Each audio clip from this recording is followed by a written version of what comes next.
A young man plans elaborate crimes he believes will net him millions of dollars.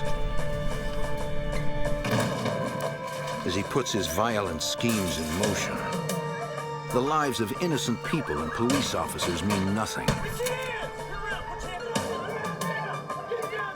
The FBI tries to bring him to justice, but they soon find themselves up against a criminal enterprise.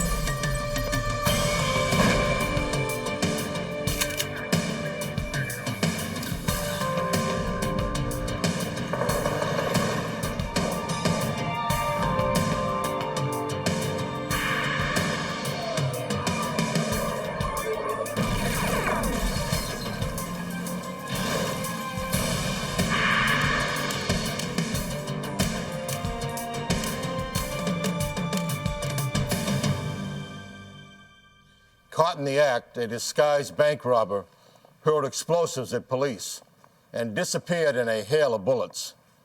When police identified the suspect, they connected him to an armed kidnapping, but they couldn't find him.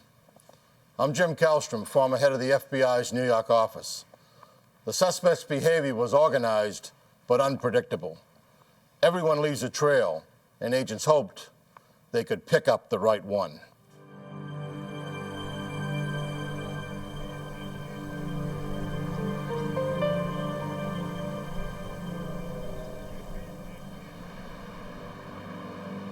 Martinez, California is a suburban city 30 miles north of Oakland.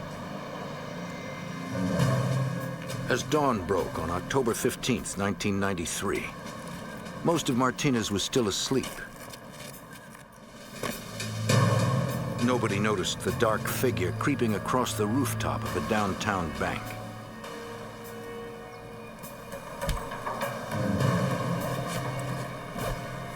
He carried a top-of-the-line cordless power saw and drill with special motors that reduced noise. He seemed to know exactly where to cut into the roof.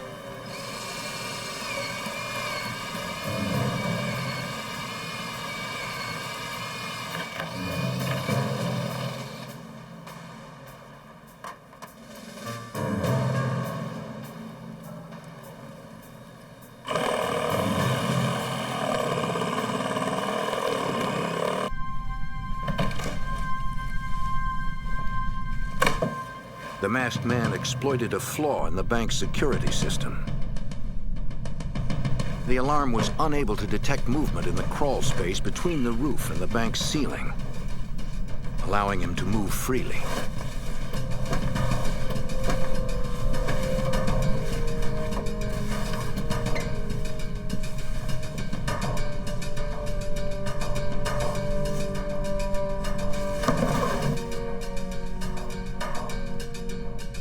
Just below was the bank's office. It was rigged with motion sensors. He knew if he descended below, he'd trip the bank's alarm. The masked man also knew bank employees would arrive in a few hours and deactivate the security system. He settled in and waited for them. Hours later, Martinez residents began their morning commutes.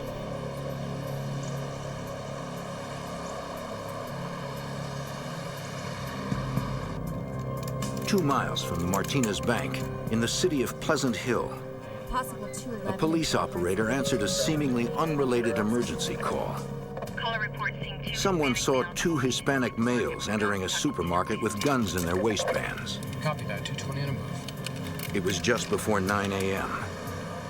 Pleasant Hill police officer Bob Lauderdale responded to the supermarket. M1, who's the reporting party? He's still on the line, a payphone. Well, my dispatcher advised that the person making the call was calling from a public phone directly across the street from the store.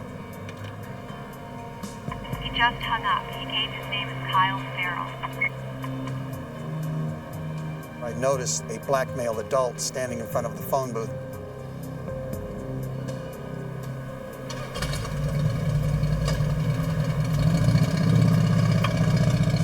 wearing a black varsity type jacket with tan sleeves and carrying a full face motorcycle helmet.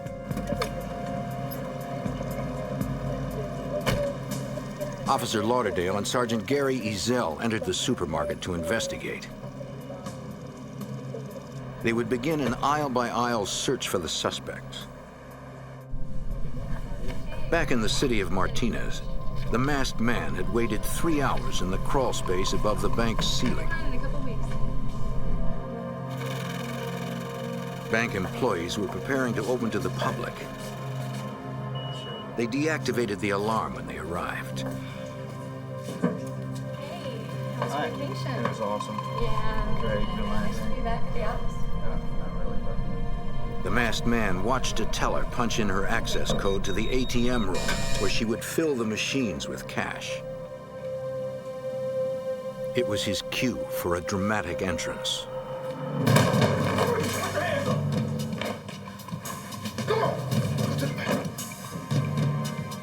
The door automatically locked behind the teller.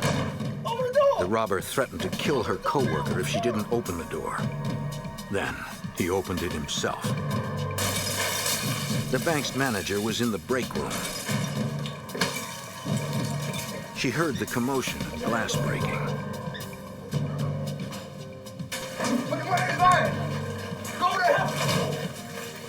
Hurry up! Put the money in the bag! She slipped out and called 911. Hurry up! Put the money in the bag! Come on! Report of a 211 bank in progress. 6678 Alhambra Dispatch Avenue. alerted Martinez police. The manager of the bank is advising that she heard someone in the other room shouting, "Get your hands up," to her tellers. All available units raced to the bank with their sirens off.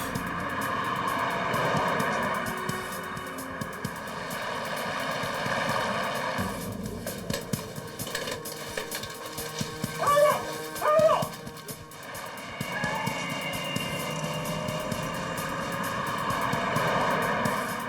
Put the money in the bag! Hurry up! Hurry up! Get the money in there!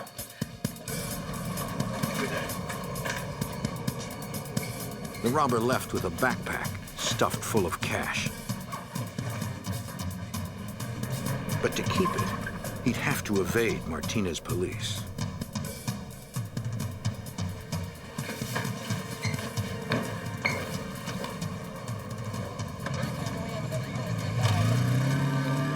Officers arrived at the front of the bank. Martinez and Pleasant Hill police departments had only 9 officers available to respond.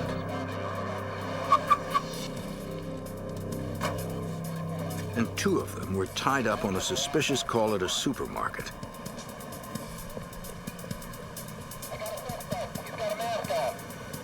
I need someone to the rear. The robber saw an easy escape, the back of the bank, but he needed a diversion.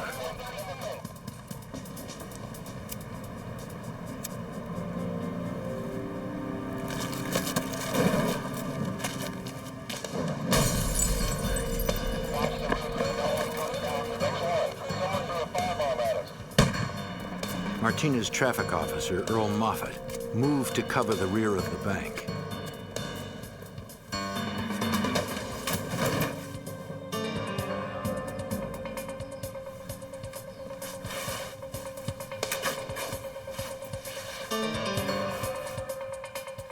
In his 10 years on the force, this would be the first time Officer Moffat would fire his weapon.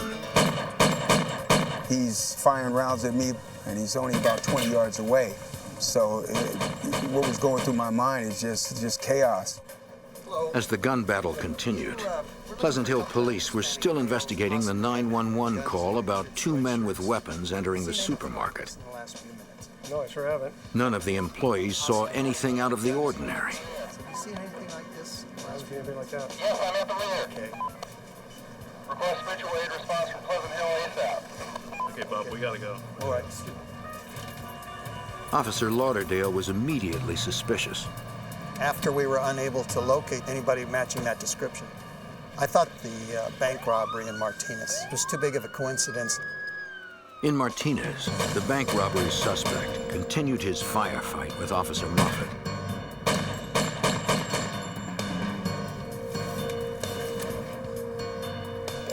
I couldn't copy. Sam 24 to 97.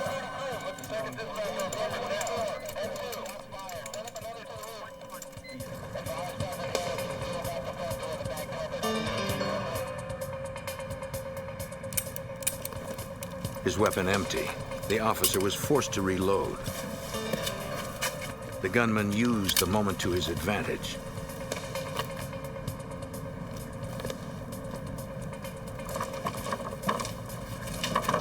Moffat knew he would be vulnerable to ambush if he climbed over the fence. He followed procedure and called for backup.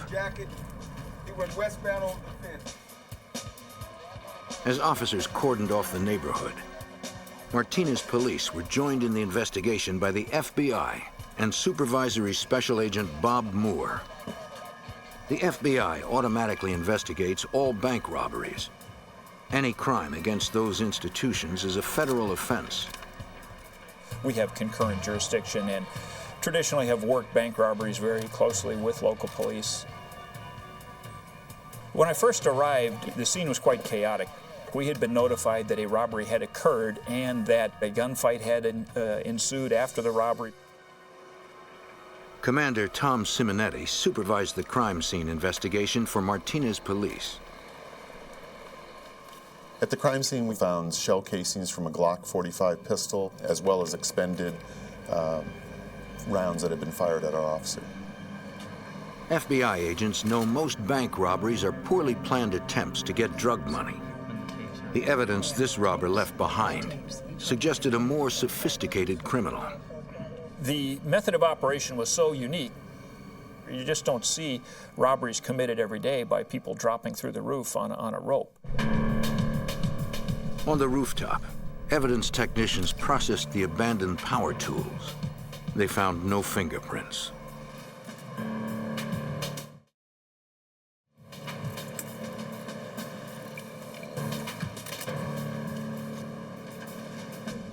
Agents interviewed bank employees about their traumatic experience. They described the robber as a muscular black male in a red jacket. The average bank robbery nets just $3,000. The bank manager determined that the robber escaped with over $35,000.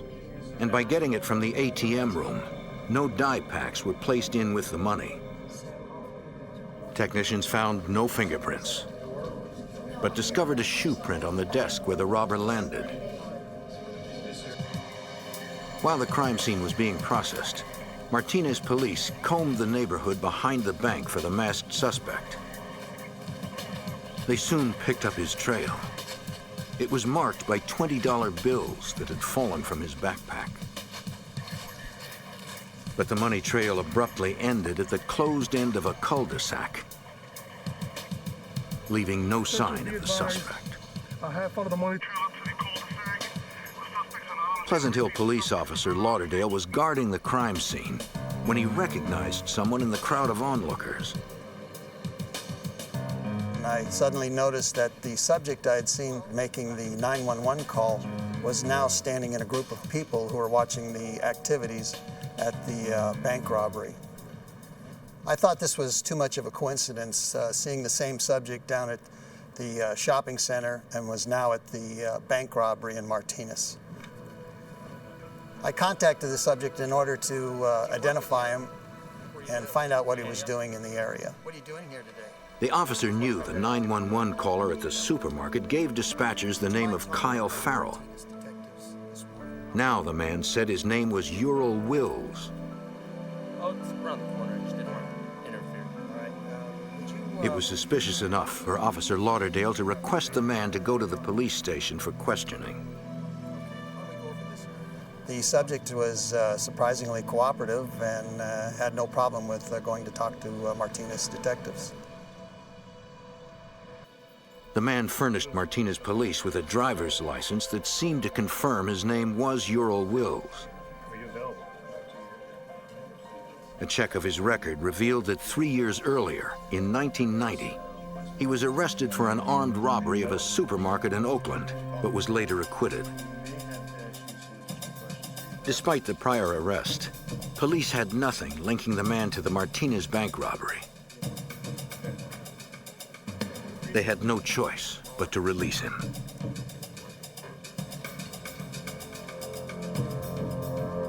They didn't know that uncovering the man's true identity would lead them to the bank robber, who was willing to kill to escape police.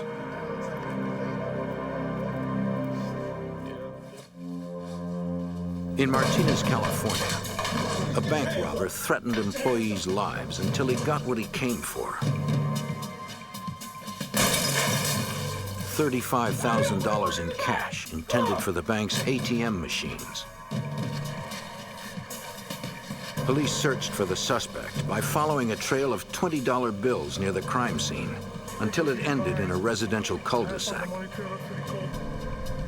For FBI Supervisory Special Agent Bob Moore, the end of the trail was itself a clue. We don't have that yet. We're still waiting. The trail of $20 bills stopped there. So initially we assumed that there had been a getaway car somewhere near that end of that cul-de-sac. Can you recall if anything early today Martinez police interviewed residents who lived in the ordinarily quiet suburban area. One homeowner said that earlier in the day he was working in his front yard. He noticed a brand new Jeep Cherokee speed past his home. He thought the white female behind the wheel might have been just a reckless teenager.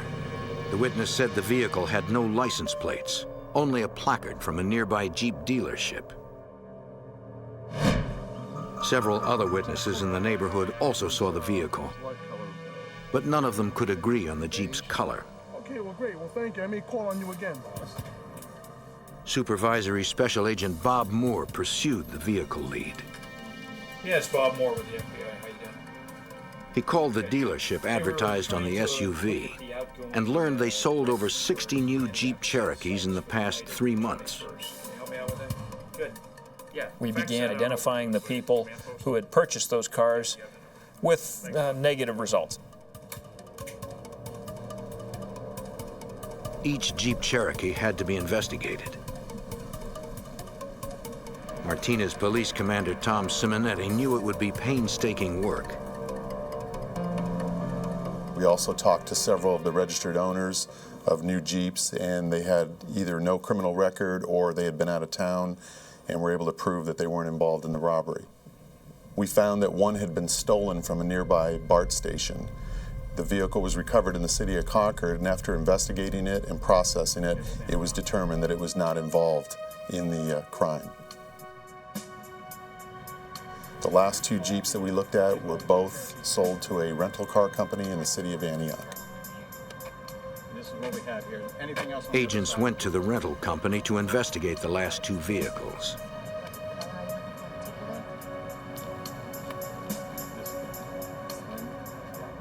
You can give me the rental paperwork last week. I need to know. They requested copies of the rental contracts.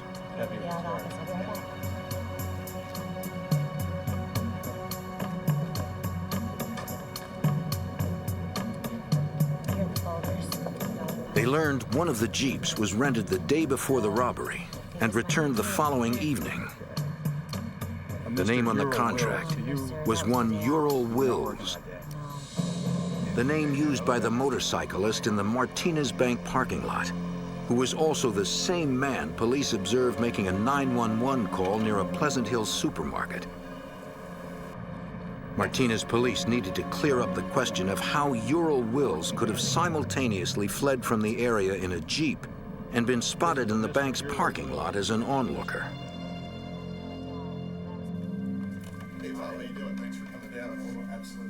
For answers, they turned to Officer Lauderdale. Take a quick look at these. When I presented the picture of Ural Wills and in the photo lineup to Officer Lauderdale, he identified a different person as Ural Wills. Lauderdale picked the photo of Doug Jones, a known criminal associate of Ural Wills. In looking into Mr. Wills's criminal history, we determined that he had an accomplice who had committed several crimes with him. Detectives believed that the accomplice, Doug Jones, posed as Wills at the scene of the robbery to throw off police. Information we got actually came back to this guy. They now considered Wills their prime suspect. To agents, it was clear why Jones made the call while the bank robbery was in progress. Yeah, that's who I contacted. The planning of this included the attempt to create a diversion of the police by making a 911 call to the Pleasant Hill Police Department. Martinez police ran a more detailed background check on Ural Wills. They spoke to the Oakland detectives that arrested him 3 years ago for a supermarket robbery. They expressed their frustration that he was later acquitted. Martinez commander Tom Simonetti learned of yet another recent arrest of Ural Wills. During this investigation, we had found that Mr. Wills had been arrested by the California Highway Patrol for carrying a loaded Glock pistol. Martinez police discovered that the bank robber also used a Glock pistol.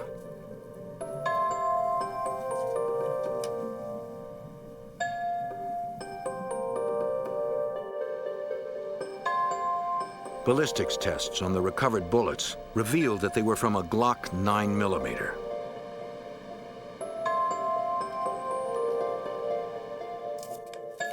Martinez investigators also learned from Oakland criminal informants that Wills often preyed on other criminals. He had made several armed robberies of known drug dealers in the city of Oakland, which led us to believe we were dealing with somebody who either wasn't afraid or was very brazen in his criminal activity.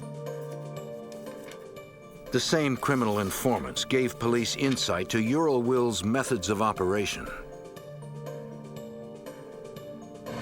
They said he often used female getaway drivers because Wills believed they were less suspicious to police. The fact that a woman was seen behind the wheel of the Jeep was consistent with Wills' criminal history. From the auto rental contracts, agents were able to trace Ural Wills' financial records. The Jeep Cherokee had been paid for with a credit card by Wills. We determined through subpoenas that the credit card had been issued by a credit union in Berkeley. From Berkeley Police. I'd like to know if Mr. Ural Wills... They also learned Wills had a savings account at the credit union, but found no unusually large deposits that could be linked to the Martinez bank robbery. We asked the employees at the credit union if he were to appear at the credit union to call the Berkeley Police Department. Thank you very much. Even without any suspicious bank deposits, agents and Martinez police commander Tom Simonetti still believed evidence implicated Wills in the bank robbery. Wills had an apartment in Antioch, California, 20 miles east of Martinez. Based on the information compiled by the Martinez Police Department, the FBI, and the Antioch Police Department, we were able to obtain a federal search warrant of Mr. Wills' apartment in the city of Antioch.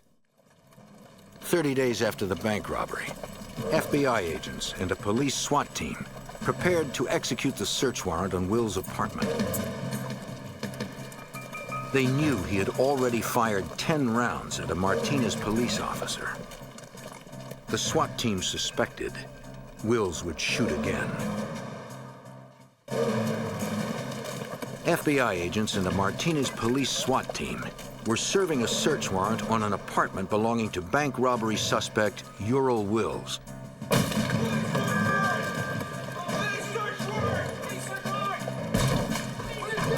They found one man in the apartment. The SWAT team quickly determined he was not Wills.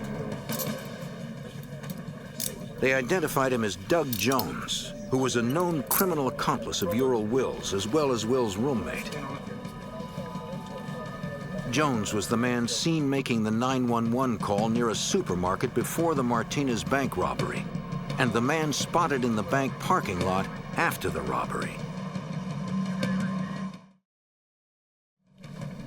Officers removed Jones from the apartment and took him to the station for questioning. As investigators executed their search warrant, they found several items of interest, including a bulletproof vest. Agents also found a red jacket that matched witness descriptions of the bank robber's clothing.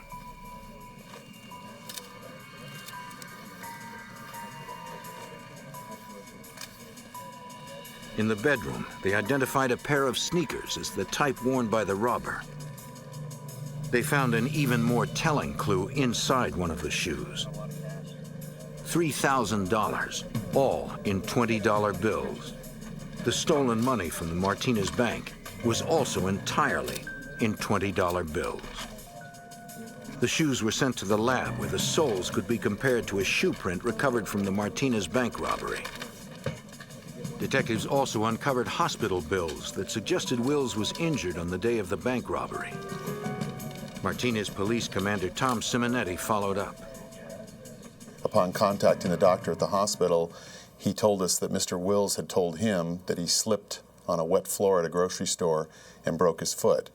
The doctor, however, pointed out that the injury was more consistent with a hard impact, in particular a straight down impact from falling or dropping off something. Wills was further tied to the crime when analysts confirmed one of the shoes found in his apartment matched the shoe print taken at the scene of the Martinez robbery.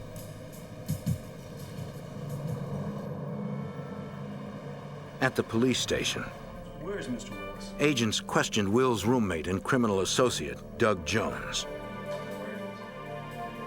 As suspicious as Jones' actions were, police couldn't charge him with a crime or make him talk. If Jones knew where Wills was hiding, he wasn't telling investigators. The biggest frustration in this case was trying to locate Mr. Wills after he knew we were looking for him. 222, go ahead. We had searched his residence, we had contacted everybody that knew him, and there was no doubt he knew we were after him.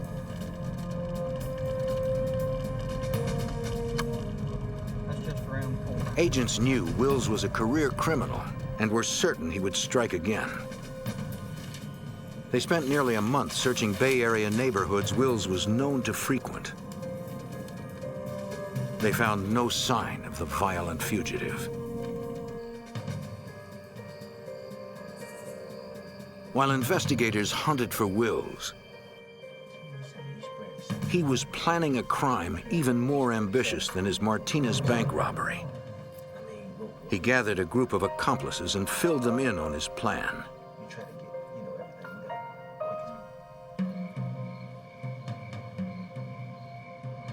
Four days before Christmas in 1993, Wills' accomplices descended upon the Antioch, California home of jewelry store owner Gene Mayer and his wife Ruth. They posed as detectives investigating credit card fraud. Once the door was opened, they revealed their sinister purpose. Get on the ground! Get on the ground! You're too low, man! Get on the ground now! Get down there! Get down! Just stay quiet. You won't get hurt. Shut up! Shut up! Now! Two bound the couple with duct tape, while a third moved toward the back of the house to look for a safe.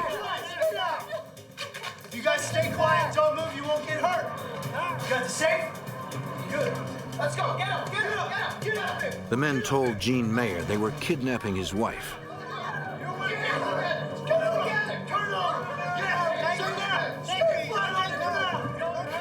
They said they'd phone with the details on how he could retrieve her. Mayer could do nothing, as Ural Will's accomplices left with his wife and a safe full of jewelry.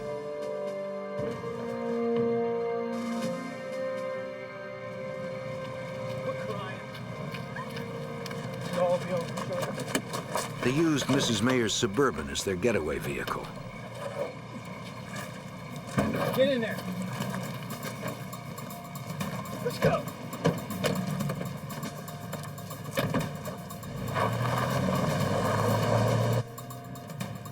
Just 10 minutes later, Gene Mayer freed himself and called 911. Antioch police responded. The scene was supervised by Sergeant Scott Williford. When I arrived at the Mayer residence, officers were in the process of cordoning off the crime scene with police tape and barriers. I went inside the residence, and Gene Mayer was in the process of being interviewed. He was very traumatized. You've got to do it. Get after it. Detectives tried to focus Mr. Mayer on describing his wife's abductors, I need this. but he got only brief glances at them. All right, okay. What did they take? Well, they took the As safe. detectives processed the house for evidence, they discovered a ransom note. One was white, one was... Mayer never saw the kidnappers leave it.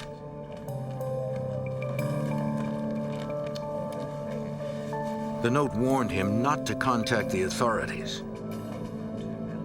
Gene Mayer worried that he might have made a mistake by calling police.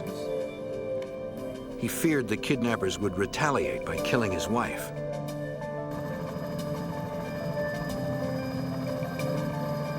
To help find Mrs. Mayer, Antioch police requested assistance from the FBI. They searched for any sign of Ruth Mayer's Suburban that her abductors used as a getaway vehicle. Investigators knew the chances of finding a kidnapping victim alive diminish the longer the victim is held captive. Officers in Antioch and neighboring communities urgently scoured parking lots at shopping centers, thinking the kidnappers might have abandoned Mrs. Mayer's SUV and switched to another vehicle. Yeah, we'll go in the back. They found nothing. Still on the airport road, looking for that subject. You've got to do it. Get after it. Detectives learned that the jewelry in the stolen safe was worth $400,000. But Mr. Mayer wasn't concerned about the jewelry. He wanted his wife returned unharmed. Blindfolded during her abduction, Ruth Mayer had no idea where she was or what the kidnappers had in store for her. Bank robbery suspect Ural Wills used a team of accomplices to rob a jewelry store owner and kidnap his wife. Inside the Mayer home, Antioch police analyzed the ransom note left behind by the suspects. The kidnappers demanded $2 million for the safe return of Mrs. Mayer. Police anticipated they would phone with instructions. Technicians installed phone traps to trace and record any incoming calls. But none came.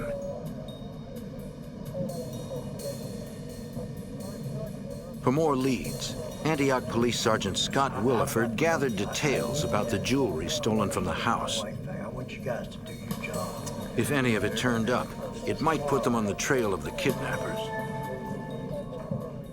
Since Mr. Mayer was a jeweler, he had specific detailed information on the description of all the jewelry. We were able to provide or compile a detailed list and put it out to other agencies regarding the stolen property.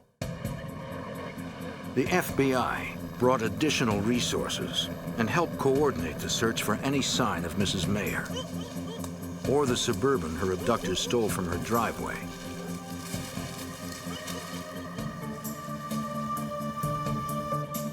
By the following morning, investigators were still combing the Mayer's neighborhood for clues. Teams of officers and agents began talking to people in the neighborhood. We were knocking on doors asking if people had seen anything suspicious in the area. In addition to interviewing neighbors, investigators like Antioch Police Sergeant Scott Williford turned to the media for help. We did everything possibly that we could to get the information out to the public so we could have the public's assistance in trying to locate Ruth Mayer. Hundreds of volunteers distributed over 8,000 leaflets throughout the Bay Area. The leaflets had photos of Mrs. Mayer and a description of her Suburban. The strategy quickly brought results. Within hours after the kidnapping, with the information put out to the other agencies, we located the Suburban that was stolen. Technicians processed the vehicle for evidence. They found nothing useful. Investigators theorized that the kidnappers transferred Ruth Mayer to a second getaway vehicle. They took impressions of fresh tire tracks found at the scene. The impressions could be compared to the suspect's vehicle if it was found. Although they had found her vehicle, detectives still had no clue where Mrs. Mayer was being held. The kidnappers left her unattended for hours at a time. She used the opportunity to bite through her restraints.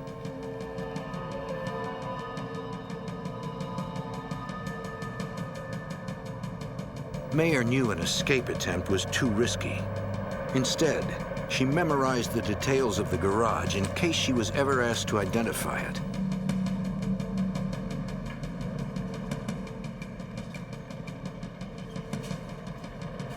In the driveway, she saw the outline of a car. It was covered with a blue tarp. Mayer thought about shouting for help, but she was concerned what might happen if her abductors heard her. For the time being, she had no choice but to wait.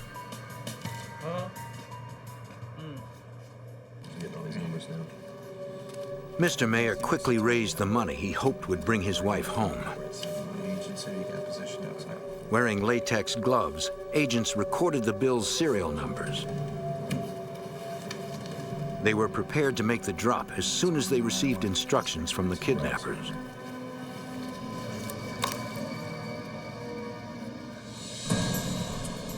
Two days after the kidnapping, police responded to a call from a Berkeley credit union. The FBI had asked the manager to call police if he saw the suspect from the Martinez bank robbery. He spotted Ural Wills trying to make a deposit. Looks like it's all here. Bring up your account number. The teller tried to access the account, but it was frozen.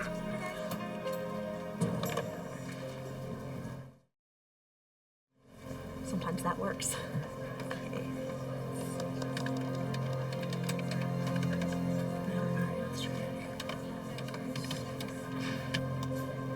Berkeley police arrived and calmly approached the bank, but Wills spotted them.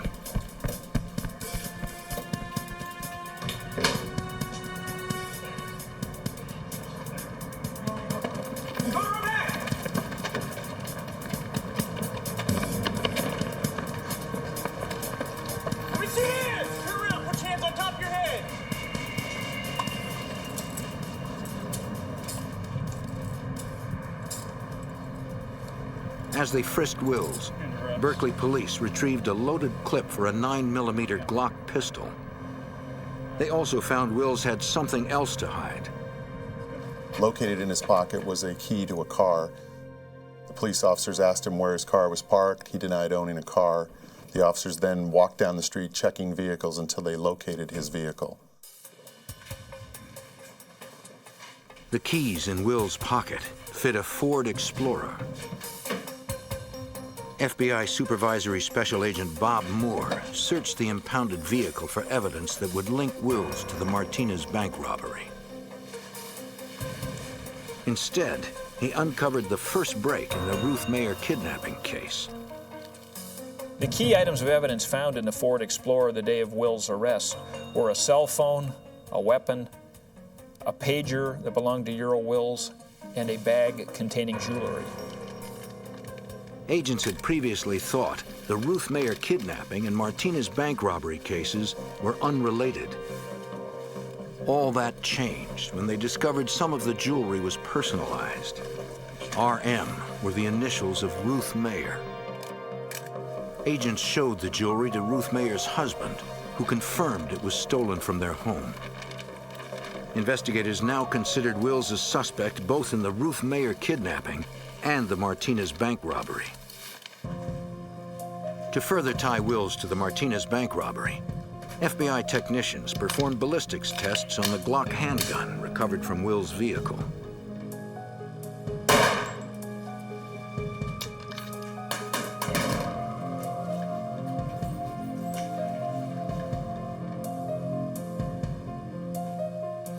They compared the bullets test-fired by the Glock in the lab to bullets recovered from the Martinez Bank crime scene. The tests indicated the bullets were not fired by the same gun.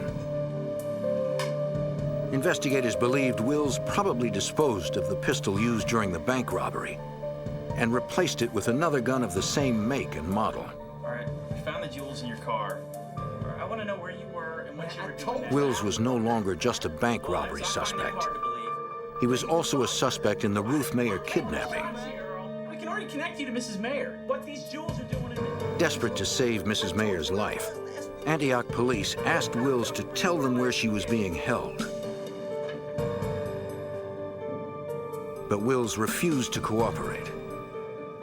He remained silent on his involvement in the Ruth Mayer kidnapping. With Wills in jail, investigators were concerned his accomplices would panic and do something desperate. This kidnapping certainly exhibits some organization to it. But Authorities held a press conference to appeal for new leads. They also warned Wills' accomplices that they were closing in and that Mrs. Mayer should be released unharmed. On the other hand, I can't say for certain, but certainly we're looking at them. I've been here this whole time. Nobody's telling me nothing. On the fourth day of Mrs. Mayer's captivity, Christmas Eve, the man guarding Mrs. Mayer received instructions from the other accomplices in the kidnapping plot.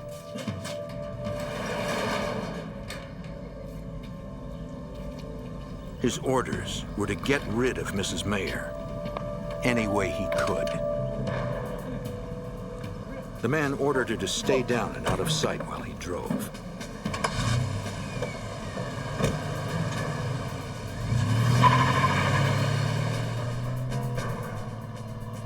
Mrs. Mayer couldn't be sure whether she was going to live or die.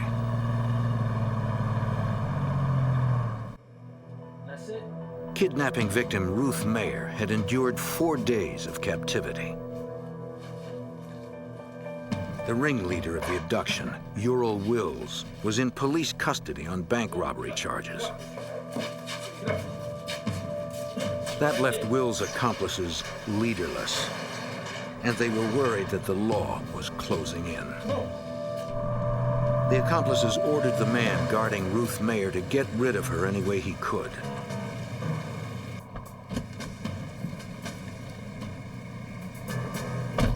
"30 miles north of her Antioch, California home where she was abducted, in a town called El Sobrante, the kidnappers decided to get rid of Mrs. Mayer by releasing her.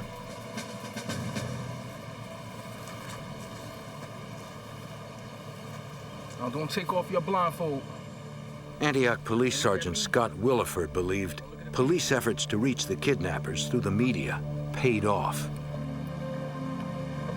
Well, they knew the seriousness of the crime. They knew the pressure was on. This was a national publicized case at the time, and they didn't know what to do. It was so high profile, everybody knew all the details of this, and they were forced to release her. News of Ruth Mayer's return made headlines and the local newscasts. I just want to say that I'm so very happy to be home. Anything that you can... Investigators questioned Mrs. Mayer about her ordeal. She didn't know the location in which she was held and could not describe her abductors. Even so, she provided agents with important detail. She was able to use her senses as she was held in this garage and actually had remarkable recall as to a lot of the circumstances that were occurring in the area where she was held. She described certain sounds that she heard while she was held. She described the sound of trains going by. She described the sounds of buses or diesel-powered vehicles having to gear down or slow down as if to take a sharp turn. We've gotten a fair amount. Based on information obtained from Mrs. Mayer, investigators were looking for a location near train tracks and major bus lines. They used the cell phone seized in Will's vehicle to narrow the search. Agents quickly obtained the phone's billing records. And they just make their way heading east.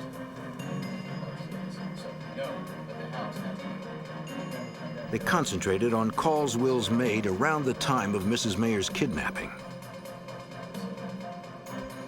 We were able to track the cell phone usage and determine where it had been in use the prior night, including in Antioch, and as well as the numbers that it had called that night. Investigators learned towers in West Contra Costa County picked up Will's cell phone signal on the evening of the kidnapping. They began looking for streets in Contra Costa County where train tracks and major bus lines intersected. Based on Mrs. Mayer's observations, agents were looking for any home that had a vehicle covered with a blue tarp in the driveway. We located the house in San Pablo, and just from the visual inspection outside, it matched the criteria and the description that Ruth Mayer gave us. Agents obtained a search warrant for the home and found no one inside. Mrs. Mayer identified the garage as the place in which she was held.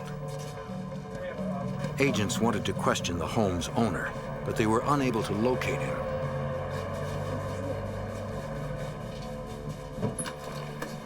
Investigators sought out homeowner's relatives in an effort to find him. Edward Rodriguez was the homeowner's nephew. Agents were unaware that he guarded Ruth Mayer during the kidnapping. But Rodriguez mistakenly believed the agents were looking for him and said he was just about to turn himself in. Against you in a court of law. Investigators found Rodriguez remorseful about the part he played in the kidnapping and convinced him to cooperate. How about picking out some for me? Ultimately, the guard confessed to the whole crime, confessed to the planning, the details of the operation, and laid out the whole crime from A to Z. Rodriguez named all the conspirators in the scheme. Anybody else here on this page? He said Ural Wills planned and led the kidnapping operation. Agents corroborated the guard's statements with Will's cell phone records. They later apprehended all the conspirators. Brian Tomasello, one of the gunmen that burst into the mayor's home, was found guilty on 6 counts of robbery and kidnapping and sentenced to life in prison. Edward Rodriguez was found guilty of kidnapping and robbery. The jury gave him a short 8-year sentence because he released Mrs. Mayer. Before he could be tried for the Ruth Mayer kidnapping, Ural Wills was found guilty of the Martinez bank robbery and was sentenced to 39 years. Prosecutors learned that Wills was suffering from kidney failure. Doctors gave him less than 10 years to live. Ural Wills is already going to be... Wills was certain to die in prison. He's having serious kidney. Prosecutors informed Mrs. Mayer of their plans not to try him for her kidnapping. She's a forgiving person. She knew justice was served. She knew he was in custody, Mr. Wills, for the rest of his life. And I believe that she forgave everybody. As he pursued his violent schemes, Ural Wills had expected to make millions and live a life of luxury. Instead, the FBI and local police made sure the criminal's last days were spent behind bars. In the 1990s, a disguised serial bank robber terrorizes the Chicago area. Expert with weapons, aware of police procedure, and fearless, he hits hard and disappears fast. Police and the FBI realize the only way to stop him is to catch him in the act. But his desperate violence proves impossible to predict.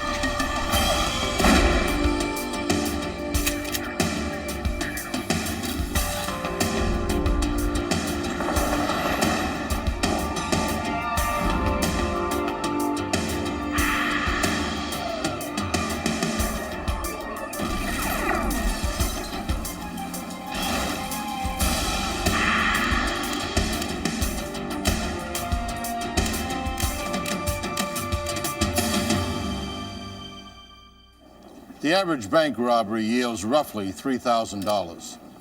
Yet some criminals risk everything for the take. In suburban Chicago, a disguised gunman began a series of robberies, growing more violent with each one. I'm Jim Kallstrom, former head of the FBI's New York office. Tracking the robber's movements, agents discovered he wasn't alone and would do anything to avoid capture.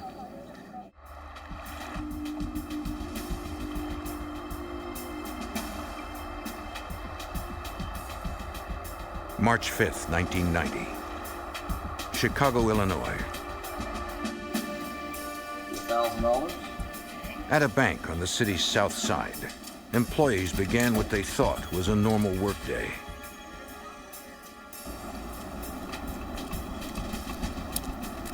The neighborhood was quiet until 10 a.m.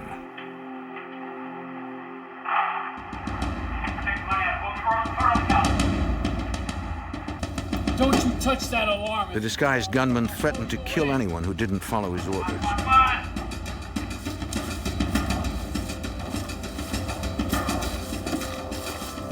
The tellers knew not to interfere.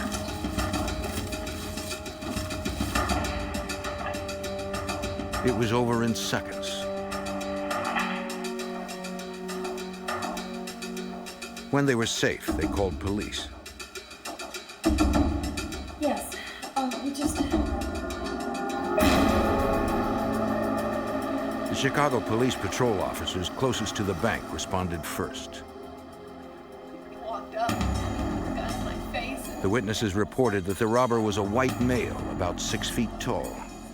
I was just putting the money up. But they didn't see details of his features because of his disguise. He wore gloves and carried a police scanner. The man was aggressive, handling his semi-automatic handgun with confidence. He left no fingerprints, and security cameras revealed no other immediate clues.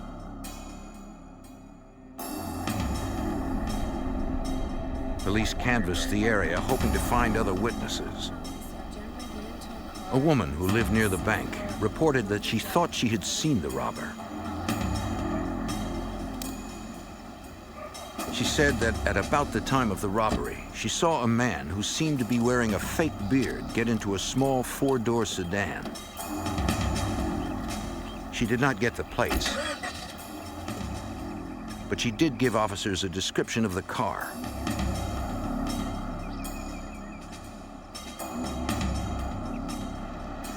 Checking every similar car in the area, they soon found one they believed was the robber's getaway vehicle, abandoned a few blocks from the bank.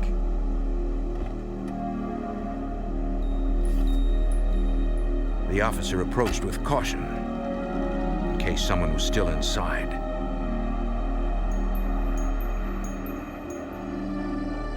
But it was empty, except for a paper towel covering the broken ignition.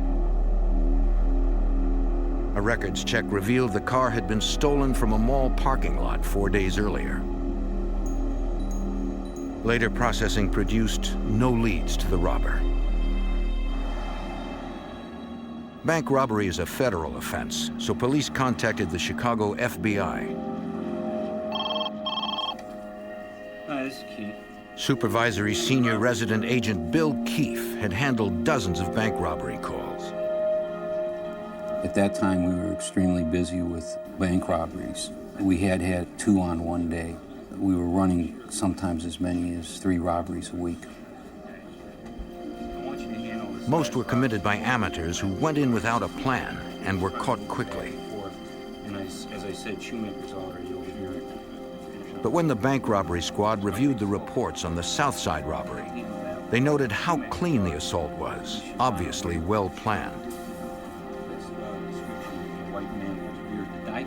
They believed it was not the bearded assailant's first robbery and would not be his last. 2 months later, the robber with the fake beard hit a bank in the suburb of Libertyville. Give me another drawer. Not satisfied with cash drawers this time, he ordered a teller to open the vault. Don't you try anything. Come on, let's go. He said his police scanner would let him know if anyone hit the silent alarm. From the vault.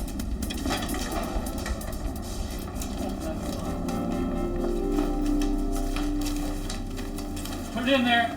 Come on.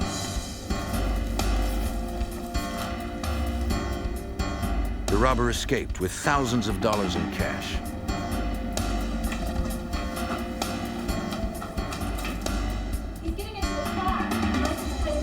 But this time, a teller got the license plate number from his getaway car.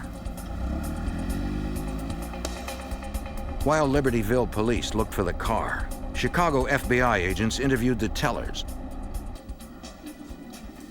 Special Agent Hank Schmidt learned the gunman was more aggressive this time. He controlled people with the weapon. He would intimidate them by putting the gun up towards their face. He pointed the gun directly at someone when he talked to them, which was intimidating to the tellers and the customers. Although interviews yielded no clues, police did find the getaway car, abandoned a few blocks from the bank. Again, the vehicle had been stolen from a mall 3 days earlier.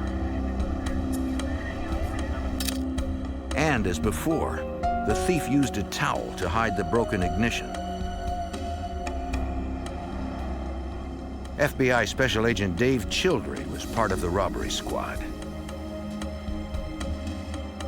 The squad uncovered an earlier robbery in Wilmette, Illinois, believed to be committed by the same man. One surveillance camera photo provided a frightening clue. There was a very good picture of the robber taken in which he was using what we call a weaver stance. This is a shooting position taught to police officers. It was taught to FBI agents, and if you have been taught to shoot like that, you recognize it. This person might have had some law enforcement training. If so, he would know how these investigations work, and he could prove very difficult to catch. The local press dubbed him the Bearded Bandit. Investigators took advantage of the coverage to ask citizens for help. They published enhanced stills from the robberies, hoping someone would recognize him despite the disguise. We put his picture on the news. He did wear a beard, a fake beard and mustache, and a ball cap. So after running those pictures, we were not getting any tips from the public. In November 1990, the elusive bandit hit a bank in Wheeling, Illinois. A teller hit the alarm before he was told not to. All available units, please respond to a 1090 at the Wheeling Bank and Trust. Over his scanner, the gunman heard the police responding. He didn't leave the bank, which would be the normal reaction of bank robberies. They're there to rob the bank. They're not there to get involved in a shootout with the police. He stayed in the bank while the police were responding and held the gun up to the cashier and counted down from 10. 9, 8, 7, 6, 5, 4, 3, 2. It seemed he knew how long he had before police responded. More evidence he might be a cop. He started moving further. As the robberies continued, it looked like the bandit purposely chose targets in different jurisdictions to complicate the investigation. No bank was ever hit the second time. The robberies would be on the other end of the suburban area against Lake Michigan, and then they would be out in Schaumburg or Elk Grove Village or up north in Lake County, such as Libertyville.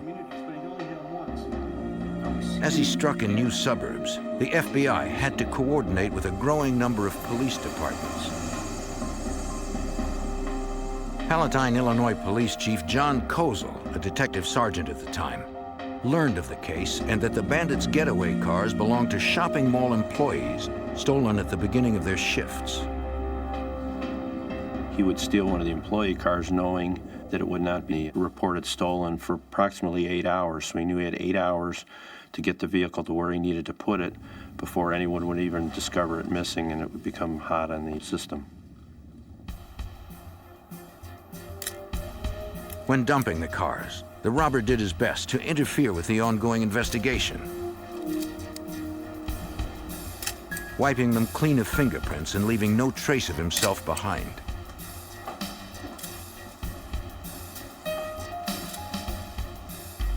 It was very apparent that he was aware of evidence-gathering techniques, of police methods. In the end, agents found nothing of evidentiary value in any of the cars. Since the cars didn't help identify the bandit, investigators followed every conceivable lead that might. They visited theatrical shops around the city, hoping a salesperson might recognize the man with the fake beard as a customer. Again, nothing.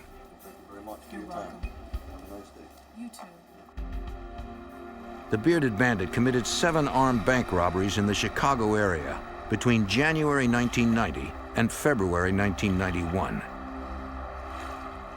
Then, the robberies stopped.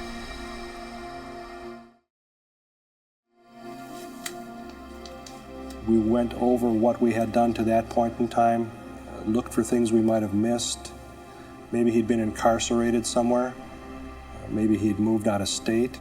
Maybe he was dead. We just didn't know.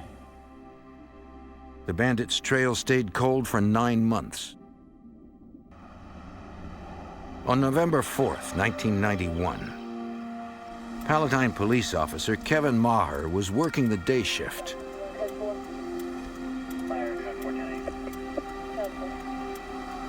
A dispatcher in training rode along to learn procedure.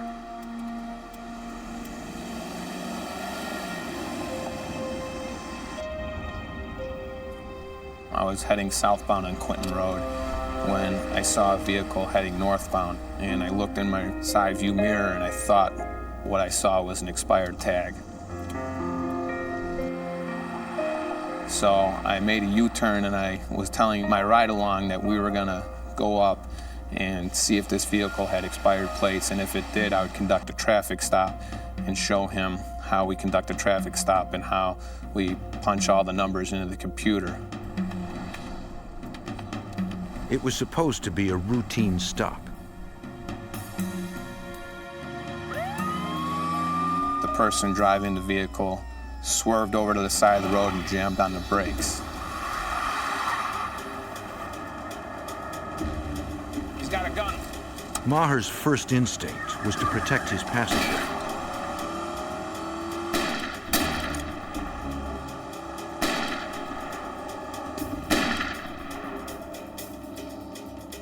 The bearded bandit was back. In November 1991, a routine Chicago area traffic stop erupted in violence when a man shot Palatine police officer Kevin Maher. I was in a state of shock because it was broad daylight, it was 11 o'clock, and it was a quiet residential street, and it was a basic ambush. And after he fired the first round came through the windshield and struck me in the shoulder, and glass from the windshield struck me in the left ear.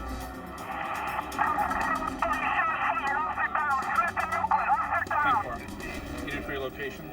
I'm at Smith and Euclid. Smith and Euclid down in my feet. I've been hit. I need an ambulance. Units officer down.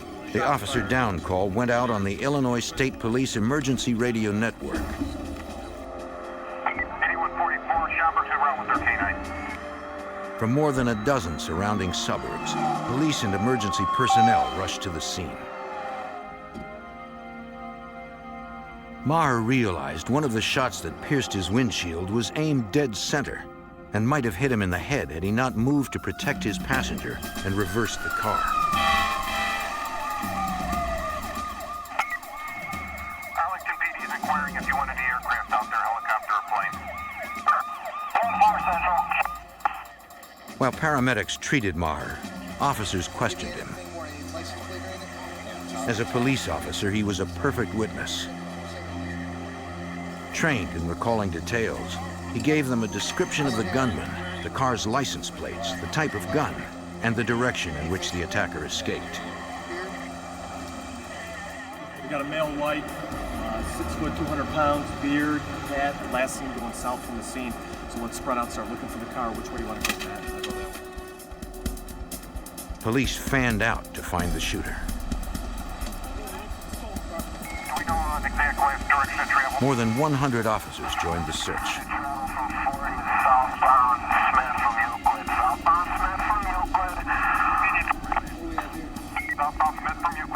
You guys check it out. 684485. 3 blocks from the location of the attack, police found the shooter's vehicle.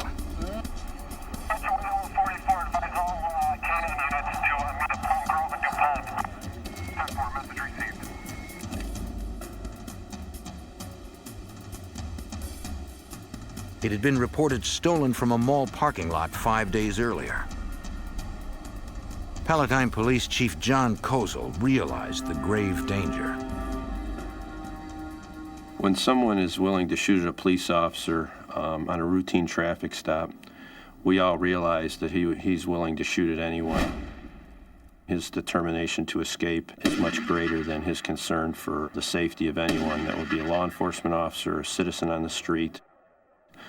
When you're willing to shoot a policeman, you're willing to shoot anyone. Kozel helped coordinate the search for the deadly gunman. We immediately set up a perimeter with the assistance of the state, county, and local officers in the area. We had canines on the scene. We had a chopper in the air. We notified the schools in the area to stay locked down. Evidence technicians began to process the car. The ignition was broken, the damage covered by a paper towel. They looked for fingerprints that might help them identify the perpetrator, but found none.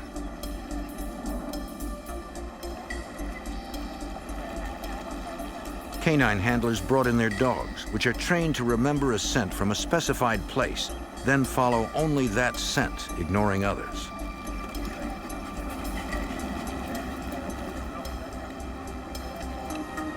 But the trail ended not far from the vehicle.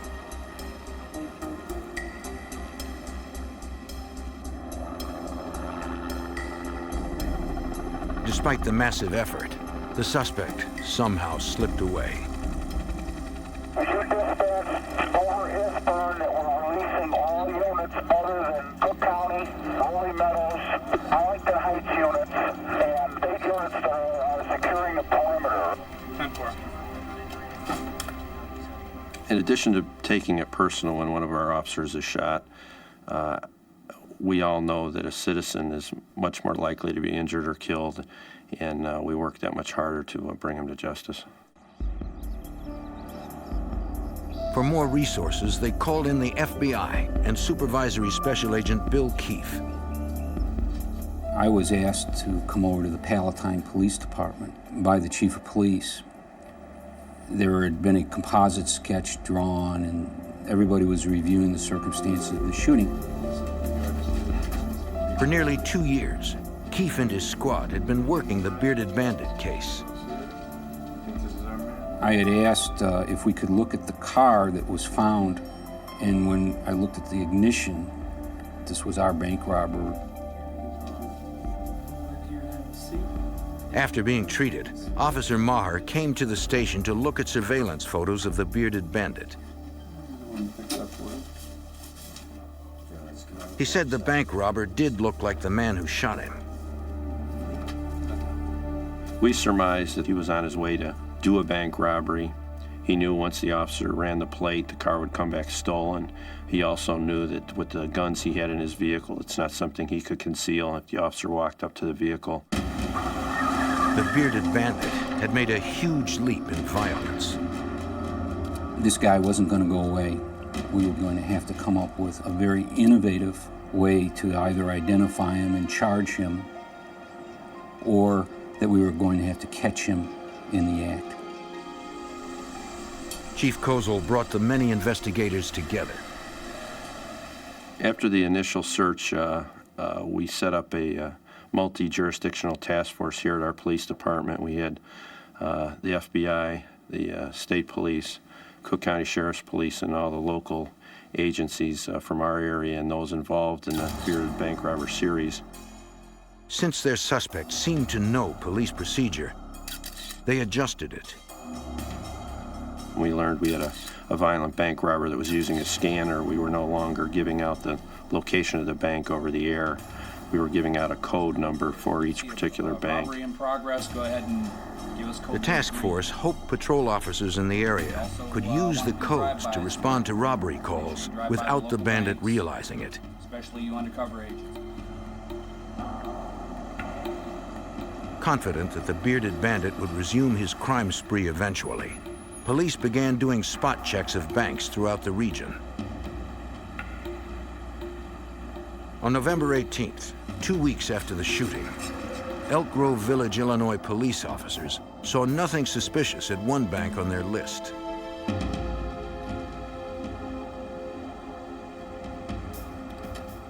But later that morning, a woman leaving a nearby business did. Two people in obvious disguises entering the bank.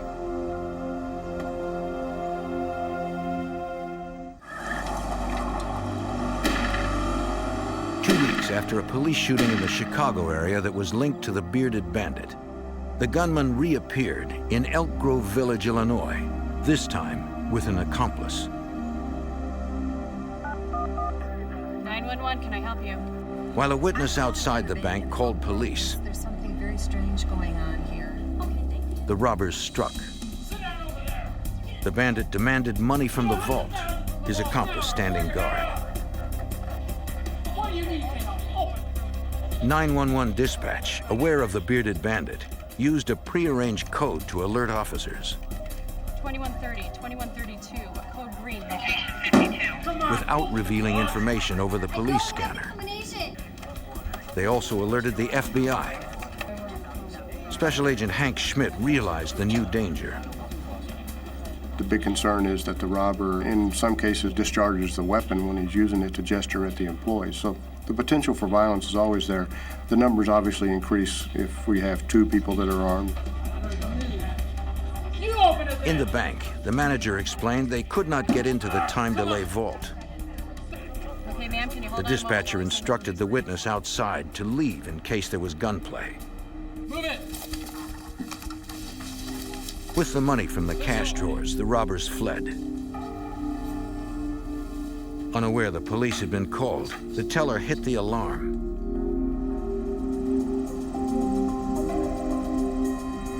Elk Grove Village officers approached with their sirens off, quietly surrounding the bank.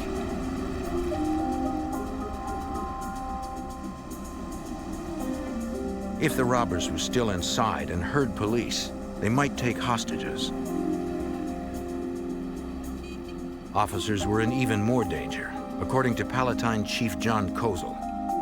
For the first time, we had two bearded individuals rob a bank. That, of course, increased our sense of urgency even more. Now we had two armed gunmen to deal with when law enforcement arrives at these banks. 2600, can you call the bank, find out if... Through the dispatcher, police talked with bank employees. The manager said the robbers had left. The officers had to be sure. The robbers could be holding a gun on the manager, forcing her to lie. Okay, we're gonna need to have somebody from the bank step out. The dispatcher asked them to send one employee outside to talk to police. Tell me who that is gonna be. She's about The manager gave them the description of the woman chosen to go. She's a brown necklace, black and white, female subject 25. Indian descent, 5 feet tall, thin build. 2600, have the official come out. Okay, I see her coming out. Hi, are you aware there was a bank alarm here? Yes. Is there anybody hurt inside? The employee assured them the assailants were gone and no one was injured inside. All right, guys, the bank is clear. Go on inside. The officers moved in to clear the bank for certain. One of the witnesses told us that She believed that the second person, a smaller person, was possibly a woman disguised as a man. After the Elk Grove Village robbery, police recovered 2 cars with the bandit's signature ignition covering. It was more evidence of his criminal sophistication. To cleanse himself after leaving the bank, he would drop the one off a block from the bank that he had just gotten into, that all the witnesses had seen him leave the bank in, and he would go a few blocks away and get into the other vehicle that he had left there previous, and then since cleanse himself from that first hot vehicle. All of the cars were similar, according to Special Agent Dave Childry. We were able to kind of key in the cars by the type, the make, the size, the non-visibility of them. They were just everyday cars. He was stealing them, then letting them sit for several days before using them as getaway cars. The task force asked to be notified of similar cars stolen from area shopping malls. We were successful in getting information on cars of that type that were stolen in the northwest suburbs and in the city of Chicago. We would put that information out on a weekly basis. Agent Scott Backen from the FBI and Sergeant Steve Peterson from Chicago PD actually went to every roll call of approximately 50 to 60 law enforcement agencies and spoke to the individual officers on the need to find these cars. Those personal visits mean a lot more than just putting something out on a teletype. Somewhere in the metro area, they hoped to find a getaway car after the bandit stole it, but before he used it in a robbery. Weeks later, Officer Tom Polinsky was checking an apartment building parking lot in Niles, Illinois, when he spotted a stolen car on their list.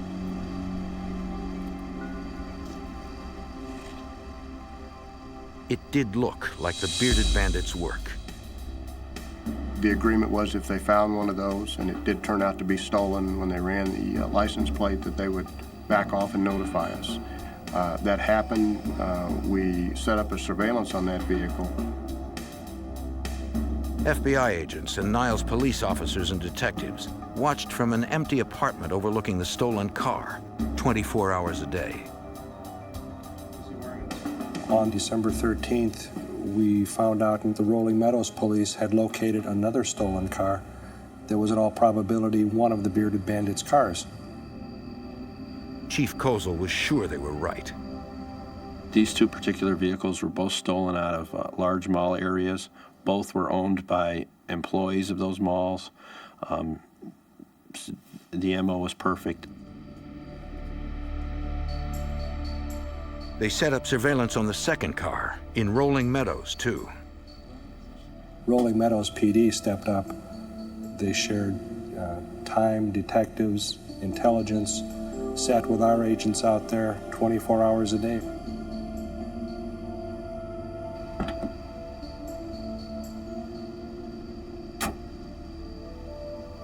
To further ensure the bandit did not slip away, the FBI wanted to install tracking devices in the vehicles. But they couldn't do so in the parking lots.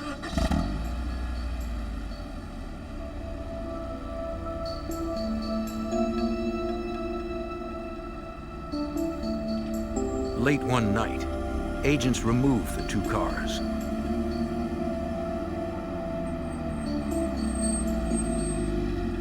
And replaced them with lookalikes for a few hours.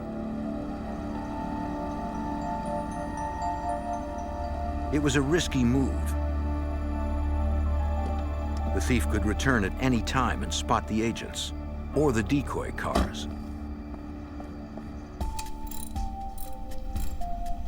At the FBI garage, technicians installed the remote tracking devices in each vehicle. They also equipped the cars with remote kill switches that would allow agents to shut down the engines from a distance. They put the cars back and waited. Days passed. There was a nagging doubt in all of our minds that maybe we had been discovered, that perhaps he had seen one of us or a police officer going in and out of this apartment they were using to watch the car in Niles, that he had seen somebody near the car in Rolling Meadows, and that he was just going to back off these cars and never come back. We weren't sure. We just didn't know, but we were committed to watching these cars until something told us otherwise. After a week, the vigil paid off. A van pulled up, and a man approached one of the cars. This was, in my mind, a do-or-die effort. This is going to be our only shot. If we miss this, he's going to know we're onto him. They hoped they could peacefully end the bandits' crime spree. But no one had forgotten the last time the gunman was cornered.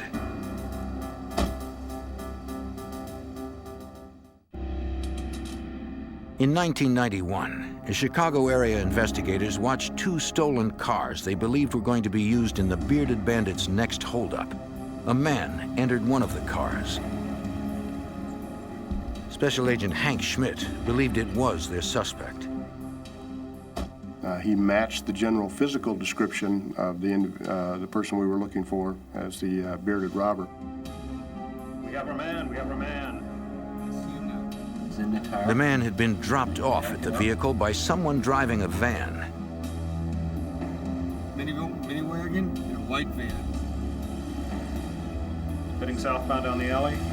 When he drove away, the van followed. Investigators could not identify either driver. They had to be careful. If the bearded bandit and his accomplice spotted a tail, they might start shooting.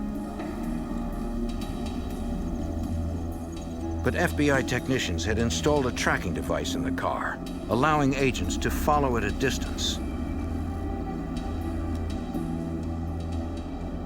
The suspect parked the stolen car near a suburban bank. Mini wagon is parking. The van is behind him. Hearing the news, Supervisory Special Agent Bill Keefe believed they finally found their target. When the vehicle showed up in the vicinity of a bank, our adrenaline really was pumped up, and we really knew that we were going to have it. This car was likely the first getaway car for the next day's robbery. Agents believed the two suspects would next pick up the second stolen car in Rolling Meadows. Standing down.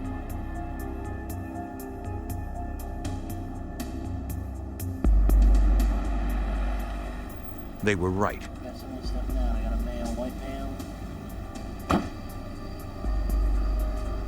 That vehicle was also equipped with a tracking device.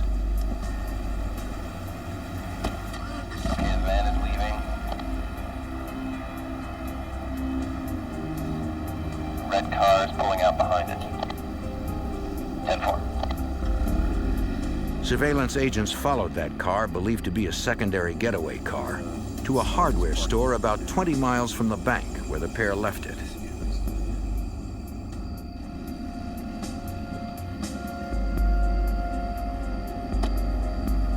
Okay, looks like he's getting back into the van. All right, they're pulling out. Unit 2, go ahead and follow.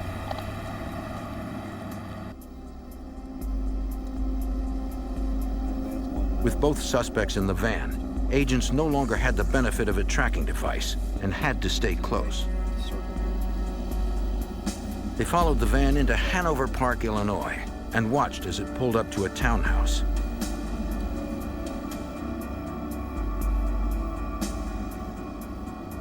Now, Special Agent Dave Childry could identify the people inside. We had a license plate and two vague descriptions of people, a man and a woman. Normal record checks on that license plate would tell us that that van belonged to Jeffrey and Jill Erickson. The FBI and police worked through the night to learn more. We had done a lot of research, calling police departments, trying to see who these people were. We were looking for a previous arrest record, which we didn't find. During this process, we had received some information that Jeffrey Erickson had been a police officer. In 1986, Jeffrey Erickson worked as a patrol officer in a Chicago suburb. He distinguished himself as a skilled marksman, but he was uninterested in the everyday requirements of the job: traffic stops, paperwork. He was about to be fired when he resigned. Records also showed that Jeffrey Erickson opened a used bookstore in early 1991. During the time, the bearded bandit was on hiatus. It appeared he and his wife, Jill, a university chemistry student, led a double life, using bank robbery money to build a middle-class existence. He might not have seemed threatening on the surface, but Special Agent Schmidt knew he was. Because he's a trained individual, he knows how we're going to react. He can plan ahead for that, and if he's trained with a weapon, he's going to be more professional in the way he handles that weapon, and he's going to be a bigger threat to us. Investigators considered waiting until the Ericksons approached a bank the next day, but decided not to risk a shootout near employees and customers.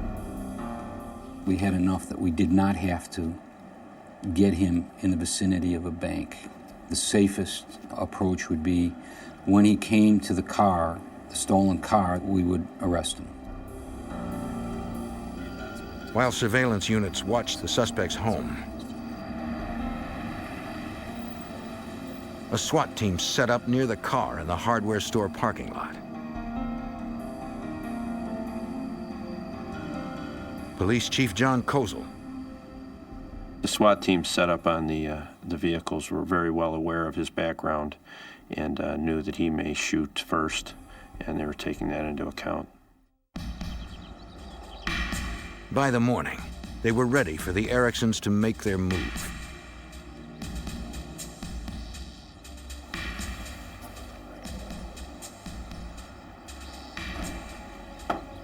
About mid-morning, the surveillance units advised us that the van was in fact moving from the residence with at least 2 people. They were heading in the direction of where we were watching the stolen car.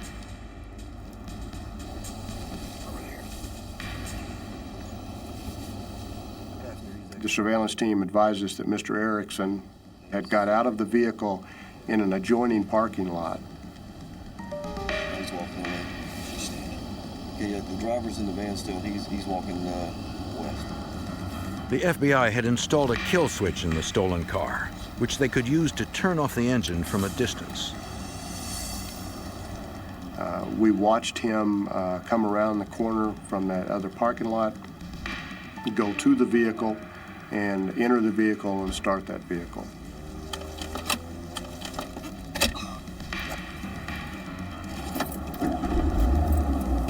Kill it.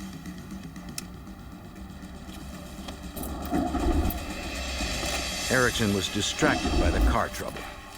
Okay, let's go in. The SWAT team moved in.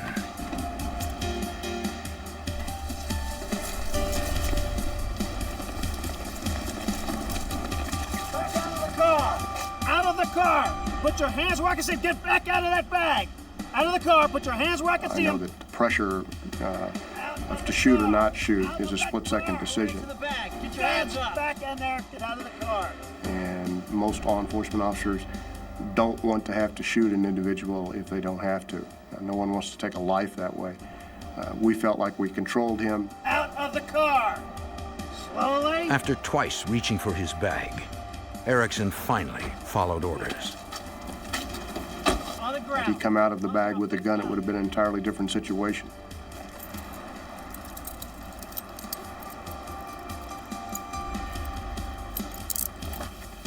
I asked him as we were transporting him after the arrest to the federal lockup, you being a former police officer, you would know that a gesture like that could get you shot.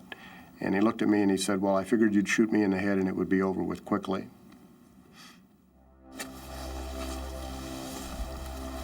In the car, agents searched Erickson's bag and found the bearded bandit's tools, loaded guns, a police scanner, gloves, a beard and a wig. His bank robbery kit in that bag, it was very helpful to the case. Without that information or that evidence, we just arrested a car thief. Having Jeffrey Erickson safely in custody was only half the job. In the adjoining parking lot, the SWAT team approached the van. It might be Jill Erickson inside.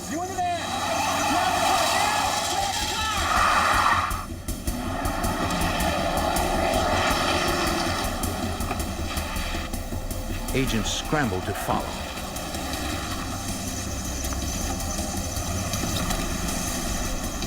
The chase barreled through 11 suburban jurisdictions, reaching speeds of 110 miles per hour.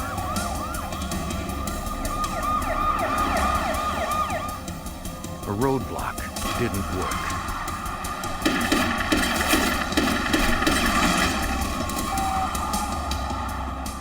And she had fired multiple rounds out of that van, either at the pursuing agents or other people in traffic. It was a big concern for the agents that she might hit an innocent civilian.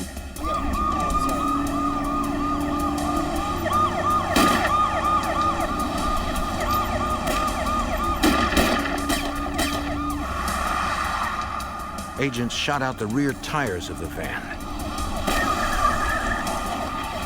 But the driver was not giving up.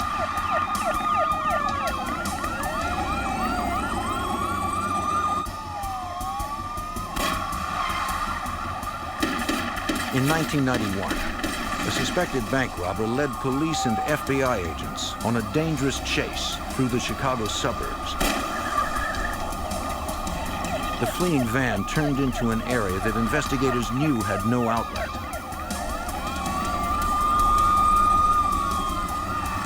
They blocked the road.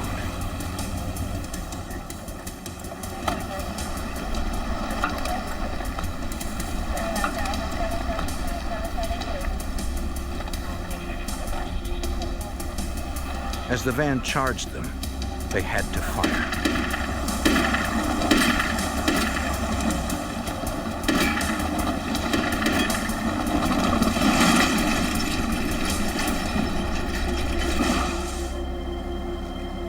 They saw movement inside. Then, an FBI agent cautiously approached.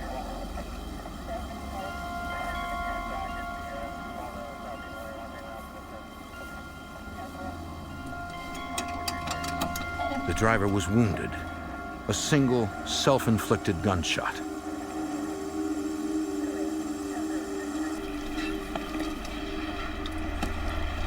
It was Jill Erickson. Later that night, in the hospital, she died. Special Agent Hank Schmidt.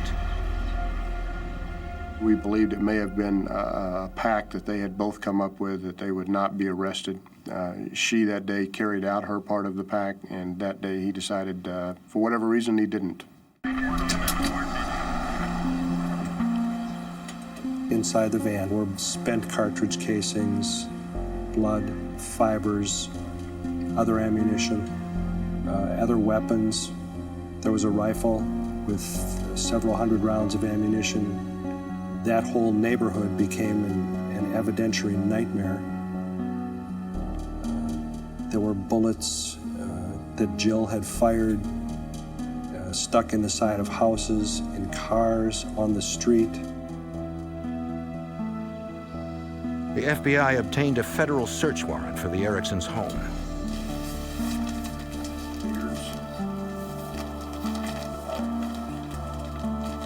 We found some loose cash, but what impressed me was the amount of firepower in the house. An arrest at that home would have evolved into a shootout. In that home, there was a weapon everywhere that you would find a picture or a statue or a knick-knack in any other home. Among the weapons found was the .223 caliber semi-automatic assault rifle used in the attack on Officer Kevin Maher. Chief John Kozel realized a shootout would have been deadly to both sides. The weapons in his home were as good as any law enforcement has as far as firepower goes. Most of the long guns he had, that type of ammunition would zip right through an officer's bulletproof vest. Another discovery in the house spoke to the couple's mindset. One of the things that we found quite ironic was the television was on and the VCR was on, and there was a Bonnie and Clyde tape in the VCR, and it was queued up to the point where the Bonnie and Clyde are being shot to death in the movie, and it was obvious that that was something they watched before they went out and did their bank robberies. Turn your head to the right. Though one robber was dead and one in custody, the violence was not yet over. Jeffrey Erickson's trial began on July 13th, 1992. The evidence compiled against him was strong. In all conversations with the U.S. Attorney's Office, the trial was going very well. They were very upbeat about it, and the evidence was, in their mind, going to be enough to convict him. But then, after court adjourned on July 20th, 1992, two deputy U.S. Marshals loaded Erickson and several jail inmates onto an elevator.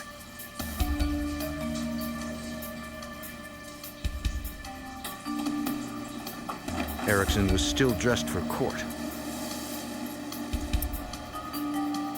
The prisoners were headed for a van that would take them to the Metropolitan Correctional Center. By the time the elevator reached the parking garage, Erickson had somehow escaped his cuffs. Erickson shot U.S. Marshal Bill Frakes in the back and head, killing him. Ambushed, Frakes had not had time to draw his weapon. As the gunman ran for the street, court security officer and former Chicago police detective Harry Belwomany confronted him. Erickson shot the police veteran in the chest. But before Belwomany died, he got off 4 rounds, fatally wounding Erickson. The gunman was 40 feet from the crowded streets when he died. The thing is, all these resources were brought to bear on an individual. He was captured and was being tried in court. You think the case is over, but unfortunately, the only person that could stop this individual turned out to be a very brave, courageous policeman named Harry Belwomany, who, while dying, shot and killed Jeff Erickson. A newlywed, Bill Frakes was a promising young lawman just 9 months into his career. Harry Belwomany was a 31-year veteran. 2 of his children are also Chicago police officers, carrying on his legacy.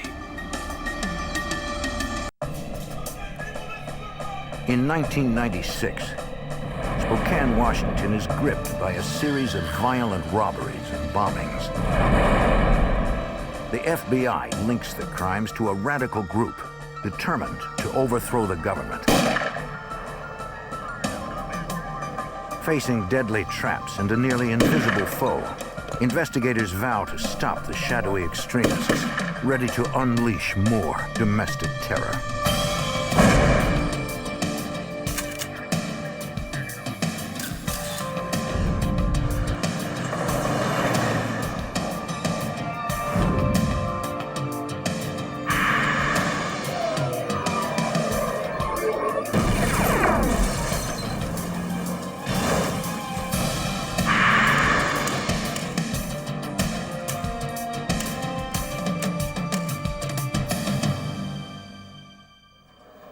The Constitution of the United States allows for the lawful expression of any belief. But when a paramilitary faction used bombs and robbery to further their cause, they crossed the line. The well-organized terror cell was difficult to define and even harder to stop. I'm Jim Kallstrom, former head of the FBI's New York office. As the group stockpiled weapons for an assault, the FBI and local police were determined to bring them to justice.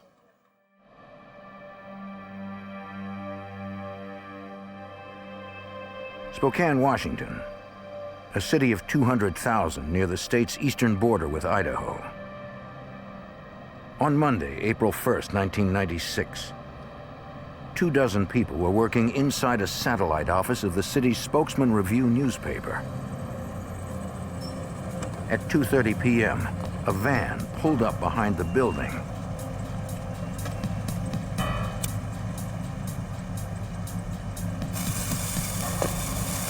It was there less than 15 seconds. Inside, a reporter had finished his work and was looking forward to spending the afternoon with his son.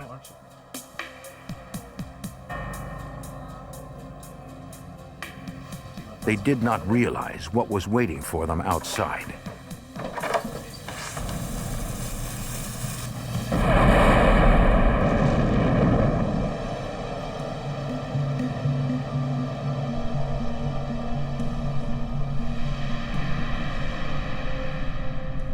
Despite significant damage to the building, nobody was injured.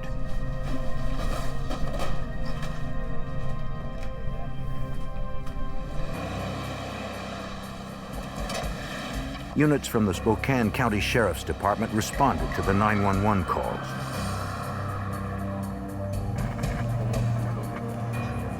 The reporter and his son had not seen anything suspicious.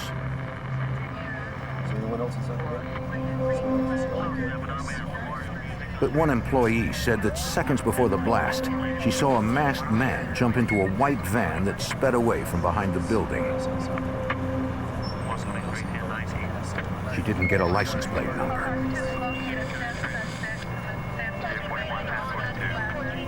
While much of local law enforcement was at the newspaper office,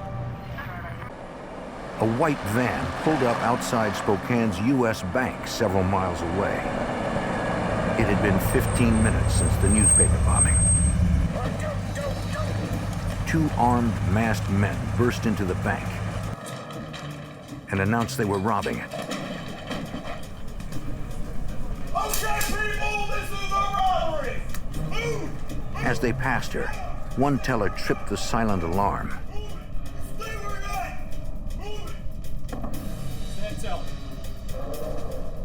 The robbers threatened to detonate a pipe bomb if anyone disobeyed their orders.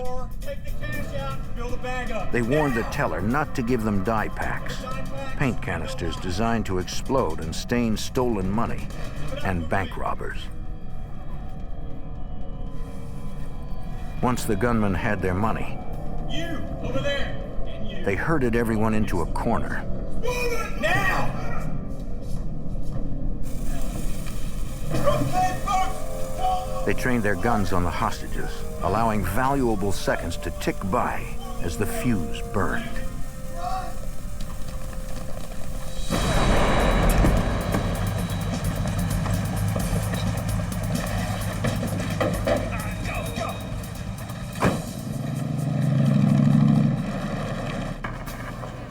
At the newspaper office crime scene, investigators heard radio reports about the bank robbery and explosion. That scene was secure, so several detectives headed to the new crime scene.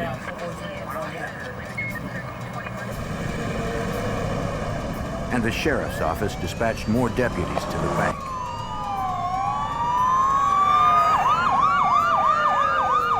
At the time, Special Agent Mark Cullinan of the FBI's Spokane Resident Agency was on his way to the newspaper bombing with his partner.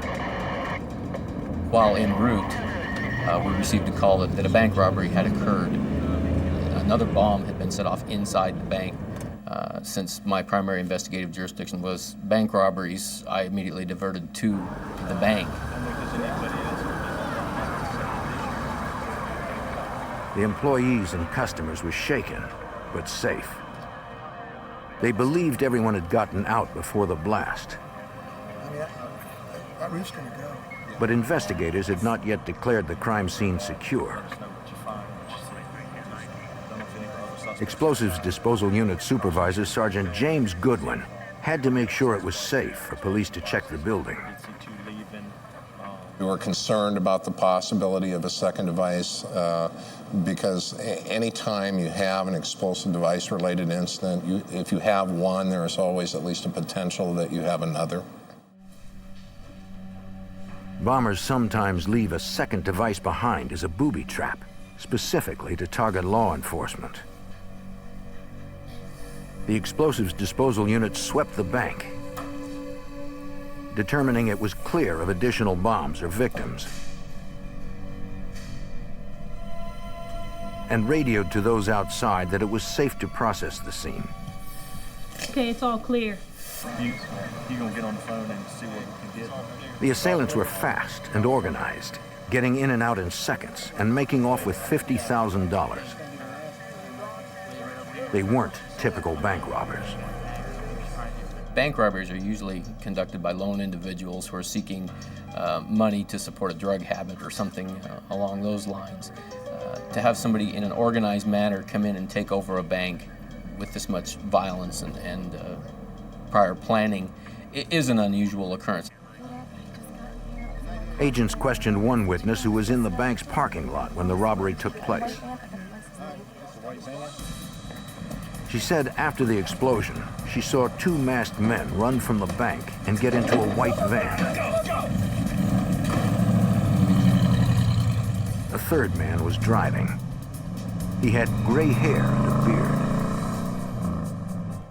It was a white van. White van. They had a very good mask on. She had written down the van's license plate number. And when they drove off, I looked back over after writing this down, and I saw the guy pulling the black mask. Yeah, we need to be on the lookout for all. They learned it had been stolen from Ellensburg, Washington.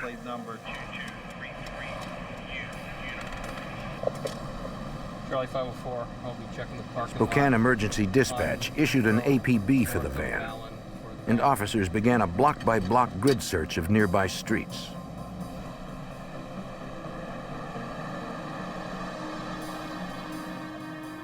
At the newspaper office, FBI agents arrived and questioned the witnesses. Did you ever see that second guy take the mask off? The woman who saw the van there also mentioned that the driver was an older man with gray hair and a beard.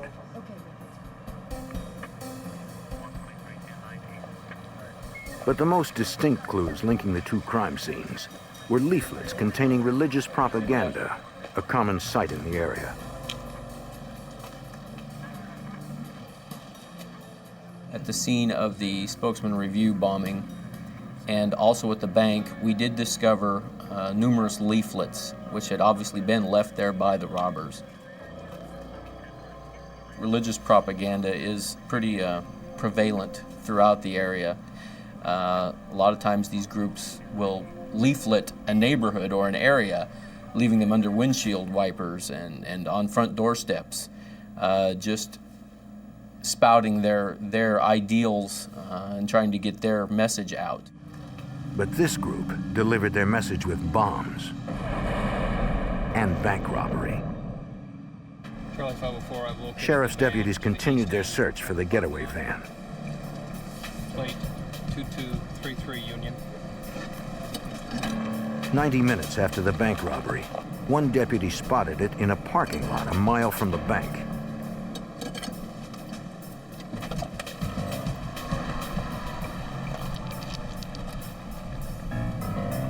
From the back, he couldn't tell if the robbers were there.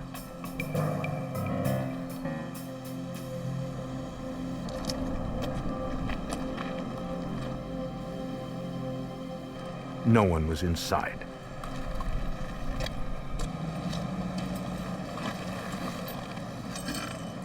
Dispatch advised the deputy that the van could be rigged with a bomb.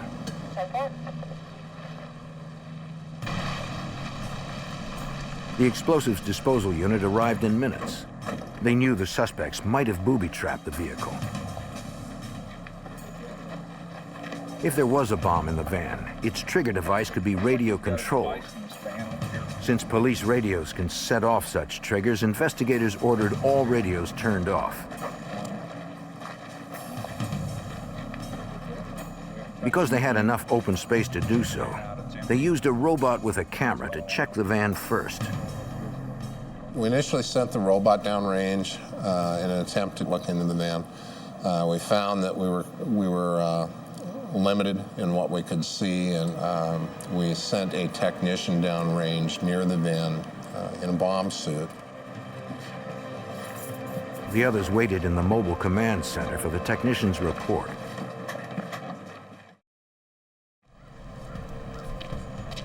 Even in the most dangerous situations, bomb technicians need to keep their hands uncovered in case they have to perform delicate tasks. It is an unavoidable risk of the job. He smelled gasoline, saw what he thought to be gasoline coming from underneath one of the doors to the van, and saw what appeared to him to be a time delay device that appeared to be intended to ignite the gasoline. Since the trigger was a time delay, not radio controlled, it was safe to resume using radios. Attached to the wick, the technician saw a small initiator, an element that sets the wick burning. And causing incendiary in that route. And what would you like to do with it? Well, look at this. I can probably ready safe it. Mark, before you go ahead and separate the two, would you let us know that you're going to do it? In an effort to preserve any evidence the van might contain, the bomb squad technician was putting his own safety in jeopardy.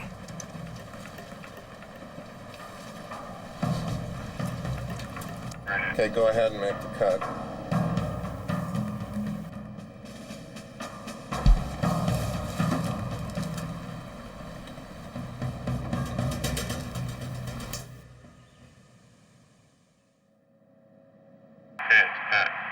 All right, good, get it out of there. It worked. Okay, he's got it out of there. In the van, investigators found another copy of the manifesto the robbers left behind at the bank in newspaper bombings. Right down here at the hands here. To FBI Special Agent David Bedford, the rhetoric in the letter was typical of white supremacist militia groups in the area. That was more or less a long religious sermon about usury, a biblical term referring to the charging of interest. And the thing that stood out most about this letter that was left behind was a symbol on the page. Compare with this one right here. Agents knew they could get help analyzing the manifesto from a Spokesman Review reporter. Bill Moreland is an expert on extremist groups in the area. For the past 22 years, I've covered hate groups here in our area in the Northwest. Chief among them, the Aryan Nations, which is 35 miles from Spokane in North Idaho.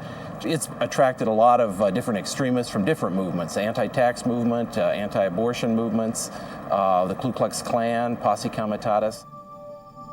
The FBI showed Moreland the robbers' manifesto. It was clearly white separatist dogma, but what intrigued me most was what was on the bottom of that note. It was the Christian cross superimposed with a capital P, and it's what I knew to be the logo of the Phineas Priesthood.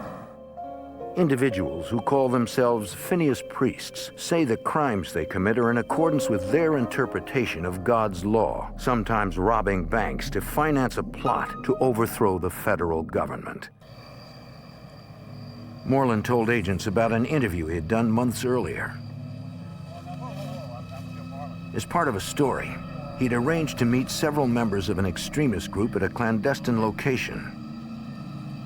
They did not identify themselves as Phineas priests, but they professed some similar beliefs. When we got there, we saw 7 or 8 individuals who were heavily armed, automatic weapons, street sweeper type shotguns, sidearms, all dressed in army camouflage type material. They went through a number of exercises for our benefit. The men explained they worked in cells with no formal leader, no strict organization. This leaderless resistance was designed to make it difficult for law enforcement to track them. They said they were preparing for an armed confrontation with the federal government. I said, well, what happens if you're driving home from this event, from this training exercise, with all your guns and your military equipment? If a police officer were to stop you on a traffic offense, what would you do? And the individual I was talking to said, didn't hesitate for a minute. He said, I would kill him. I'd kill the police officer. When we're equipped like this, he said, we're running hot, and we would shoot to kill any police officer that stopped us to protect the identity of our group. Agents believed the bank robbers they were after were every bit as dangerous and elusive.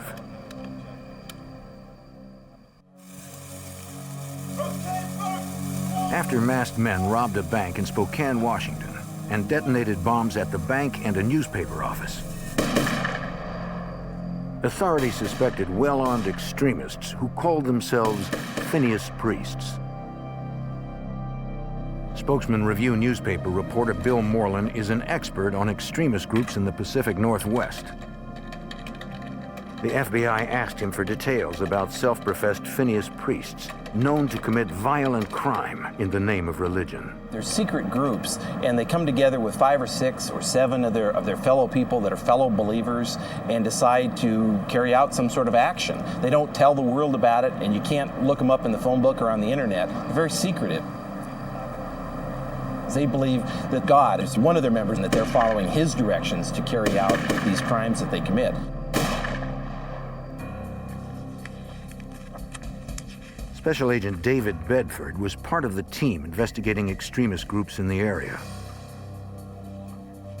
Hey, here's one more thing. I wonder if you get a chance later on. They found nothing related to the recent bombings. We had very few leads to go by after the robbery. The individuals were masked, they wore camouflage clothing, they wore gloves. Very few leads to work with, other than a composite drawing of the getaway driver.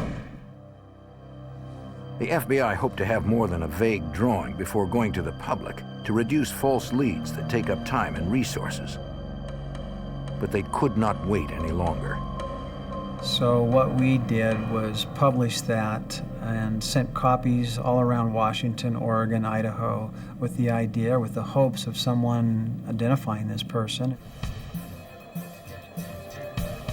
Information that was called in was filtered through the FBI's Rapid Start program, a database system designed to collect and organize large numbers of leads so they can be prioritized. Actually, I do see it's just south of... We received hundreds and hundreds of tips or possible leads of who this individual was. And so a team of agents would go out and investigate all of these people who came in that were lookalikes. One by one, they eliminated suspects. James Johnson, no longer suspect. Despite spending hundreds of man-hours following every viable lead, investigators came up with nothing.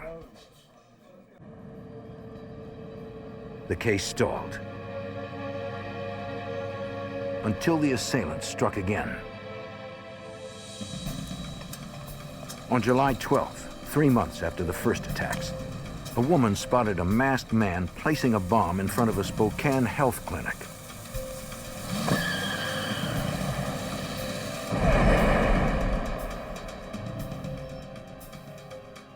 She called in the getaway van's license plate number.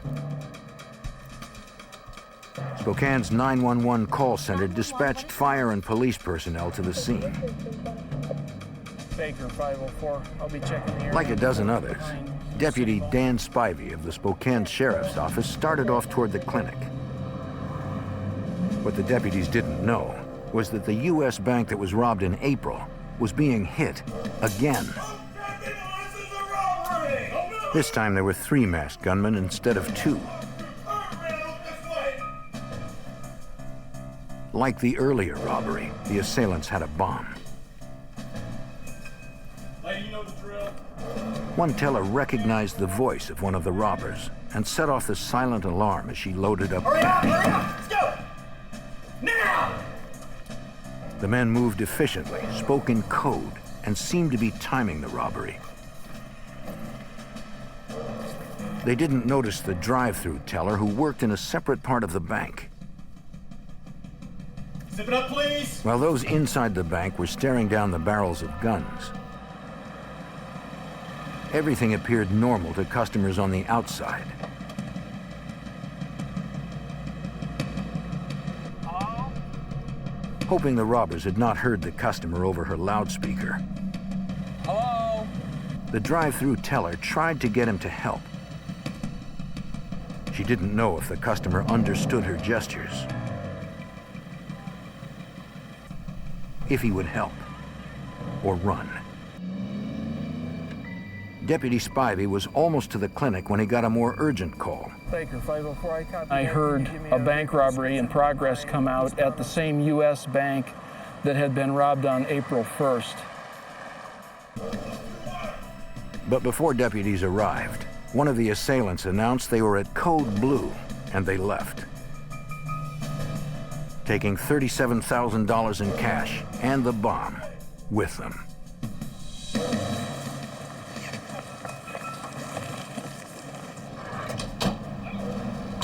The drive-through customers saw the men get in their van.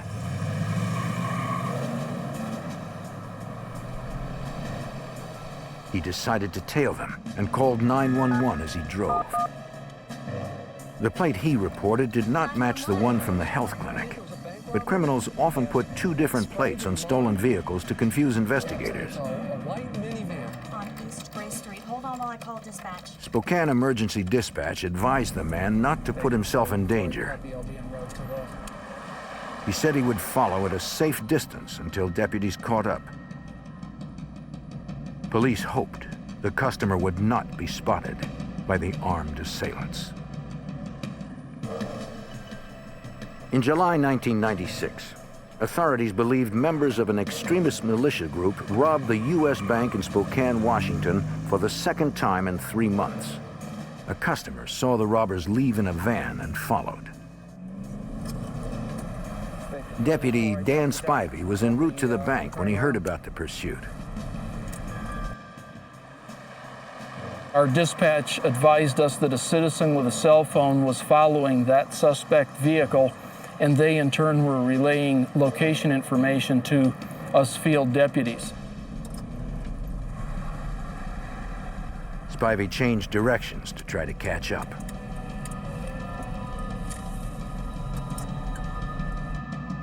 The customer gave constant updates on his location, but had a hard time keeping up with the suspect's van while not being spotted.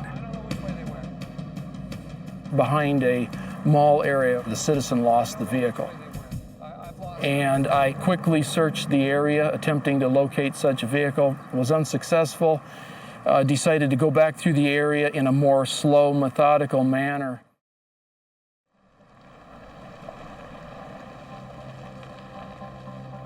After an hour of searching, Spivey drove into a parking lot above the downtown area.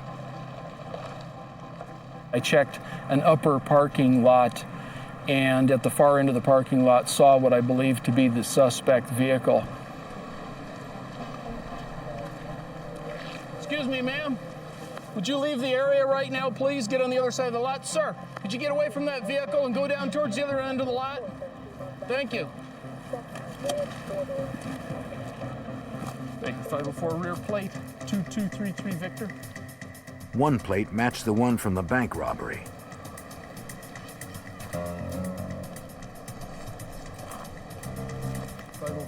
And the other from the health clinic bombing.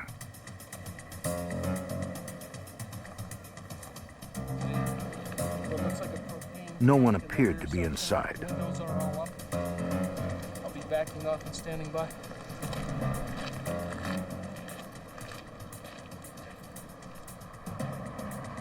Explosives Disposal Unit Supervisor Sergeant James Goodwin, who helped defuse a bomb in a van after the April bank robbery, declared the vehicle an explosive hazard.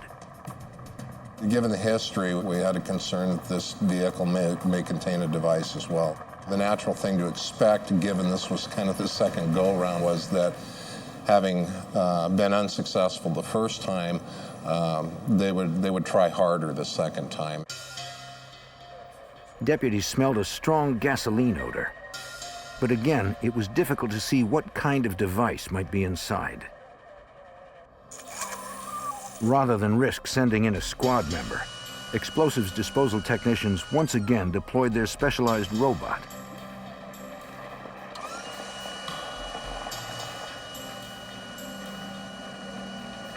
The technicians operated the robot remotely from the safety of inside the EDU truck. We sent the robot downrange in an effort to scout the vehicle and see what we could see. The robot was equipped with a video camera, remote-controlled eyes for the explosives disposal unit. Technicians guided the robot to peer inside the van looking for a bomb. The windows of this particular van had been darkened, so we weren't able to see much of anything at all. They tried the robot's lights. Oh, too much window tint on. I can't see anything out of the back either. There seemed to be something in the van, but the robot's camera still couldn't see clearly through the window tinting. Can't see anything out of that window, can you? They needed to know what the object was. We elected to use the robot to shoot a window out of the van and open it so that we could see inside. The technicians then activated the robot's water cannon disruptor, which fires a slug by water pressure rather than gunpowder, so sparks are less likely. Take the shot.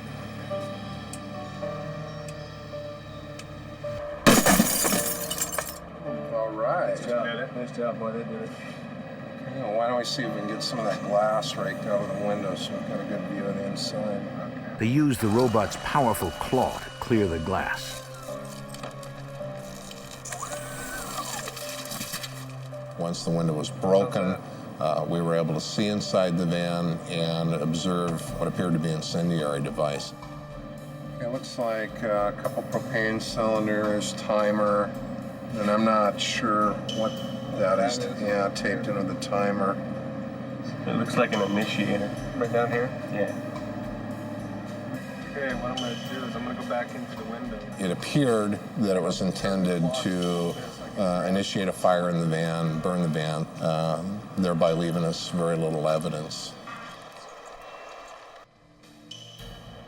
The explosives disposal technician guided the robot to clear the bomb from the van. He then moved the bomb to a more remote area so they could render it safe. There it is. They again used the water cannon disruptor.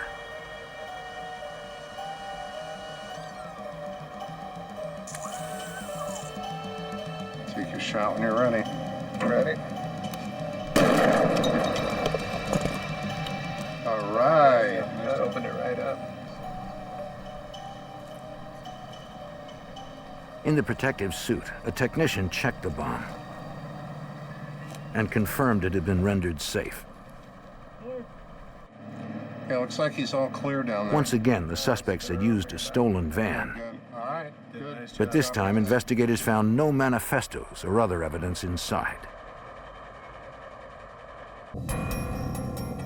Although there were 3 assailants in the latest robbery, the FBI believed the same individuals robbed the bank 3 months earlier. For help, they turned to forensic examiner Richard Vorderbrugge of the FBI's Audio, Video, and Image Analysis Unit. Similar clothing and weapons suggested 2 of the gunmen took part in both robberies. Vorderbrugge analyzed surveillance video to determine their heights. I used a technique called perspective analysis photogrammetry. That involves taking a set of measurements of fixed objects within the scene, determining the specific perspective of the scene, that is to say, how the camera itself was related to fixed objects within the scene. Because the cameras were facing downward, Vorderbrugge had to use complex mathematics to determine how actual size is reflected at that angle. He then compared the measurements of the fixed objects, such as a table leg, to the relative height of the bank robbers. He concluded the 2 robbers from the April 1st robbery were very likely 2 of the 3 from the July robbery. One of them was approximately 5 feet 7.5 inches, and the second robber was approximately 6 feet 1 inch. And by finding, as I did, that the heights of the two individuals in the bank in each case were about the same, it certainly helped strengthen the case that they were the same people involved.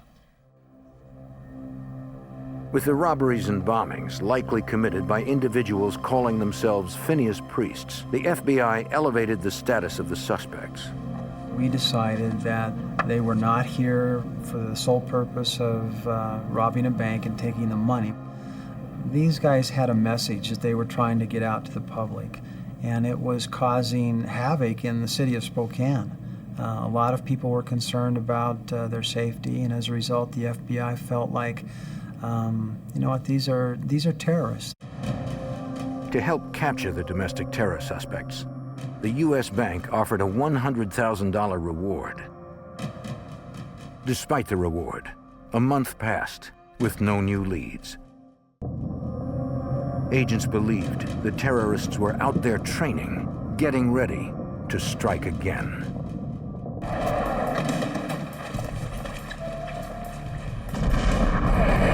After authorities linked several robberies and bombings in Spokane to a suspected group of domestic terrorists, the targeted bank offered a $100,000 reward, and the FBI released a composite sketch of the getaway driver. A month after the second bank robbery in August 1996, the reward offer generated a promising lead. An informant came forward saying he thought he knew the man in the composite sketch. The informant, a licensed firearms dealer, believed he met the man and a few others several months earlier. It was before the bank robberies began. He sold a group of men military clothing and equipment. Merchandise that you guys ordered. One of the men looked like the driver in the sketch. The informant said they asked about buying plastic explosives and a bazooka. Then they asked for his help outfitting their SUVs with tank armor and bipod-mounted machine guns. But he wanted nothing to do with such illegal activities. I don't know if I can help you guys on that. Before he left, one of them bragged that a small group of well-prepared men was going to bring the banking establishment to its knees. Could you show me? Or The informant said he met the men at an auto repair shop owned by one of them. The shop was located in the small town of Sandpoint, Idaho, about 75 miles northeast of Spokane. All right. In late August, the FBI went to Sandpoint to investigate the lead. Agents rented an abandoned building with a view of the auto repair shop and discreetly watched the suspects as they outfitted their SUVs. FBI Special Agent Mark Cullinan believed they might have found the robbers. When observing these subjects' daily activities, it was suspicious to us, first of all, that they didn't have any noticeable means of employment. That was an indicator to us that they're gaining money or the means to operate through other methods. Since we didn't know what had happened to the money from the bank robberies, this was a possibility. Agents photographed the suspects and anyone seen on the premises. One of the individuals we identified as Robert Berry. Berry ran an automotive repair shop in the Sandpoint area, but didn't seem to be doing any business, didn't seem to be using it to generate any income. Agents identified a second suspect as Charles Barbie. Although Barbie had no record of convictions, he had been arrested for trying to buy supplies from military personnel. Barbie and Berry matched the heights of the bank robbers given by forensics experts. The FBI determined the third man was Vern Merrill. Merrill appeared to be the leader of the group, and he resembled witness descriptions of the getaway drivers seen at the bombings and bank robberies. Agents needed more information on the men. They took a risk to get it. Go ahead and kill the light. Kill the light.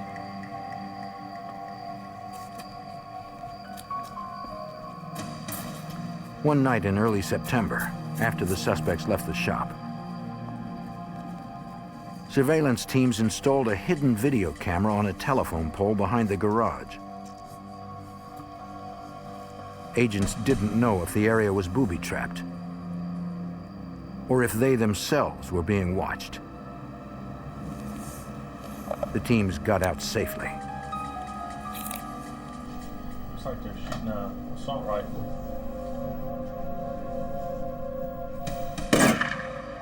What the camera revealed was chilling. Agents watched the men test different weapons and types of bullets to see which could pierce the steel of car doors and the Kevlar of bulletproof vests. It was clear they were preparing for battle. During weeks of surveillance, the FBI tailed the suspects from the ground and the air as they drove to various cities in the Pacific Northwest. Agents believe the men were casing banks. Suspects are heading west on Sprague Avenue. On September 6, 1996, 2 months after the second robbery, the bank, newspaper office, and health clinic previously targeted received threatening letters promising further violent attacks. Some sort of stationary surveillance plan. Authorities developed contingency plans that would allow them to follow the robbers to their next target, So far, they've hit us twice. They can't choose wherever which it might be. direction head over. But that's not to say they couldn't take any of the other back roads down to meet or intersect I-90. So what we're going to have to do is come up with points far enough away that they can't take a back road and get around behind us before getting in their home territory up there.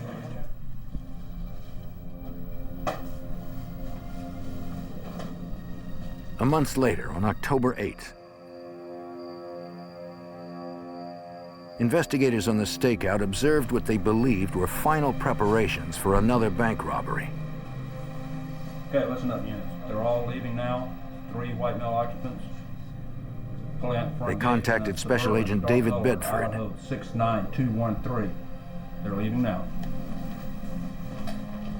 I received a phone call from the agent that was actually watching them load up.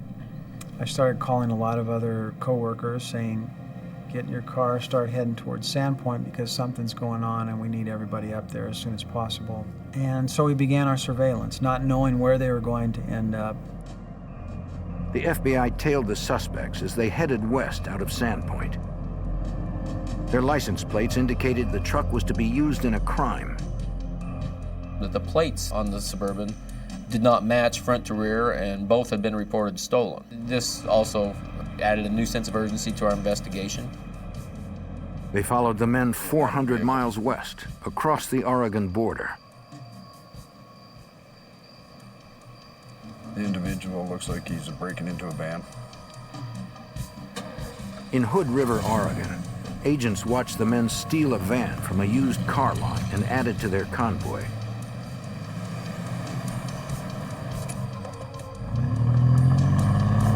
If the FBI was correct, the suspects planned to use the stolen van in a bank robbery and abandon it afterwards. We observed the vehicles stop at a truck stop where they shifted some gear between vehicles, they did some moving around and some planning, and then they departed again in one vehicle. As agents shadowed the van, they realized where the suspects were headed. By approximately 6 o'clock in the morning, we were hundreds of miles away from where we had started and on the outskirts of Portland. We watched them drive a meandering route into the city. By 10 o'clock, it was clear which Portland bank the suspects intended to hit. They're making a left into a parking lot. Appears to be a bank.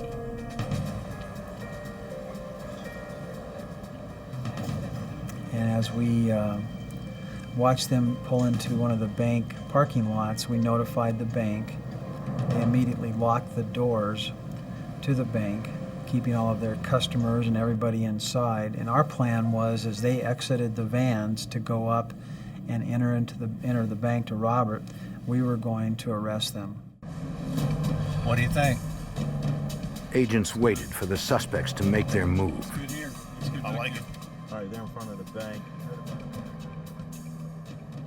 I was approximately 30 yards away from them, and with my binoculars I could see exactly what they were doing inside the van, and that was pulling out their guns. They were donning masks, they were putting on their camouflage gear, and they were getting ready to make a break towards the bank. And it was at that time they saw the same things that we saw.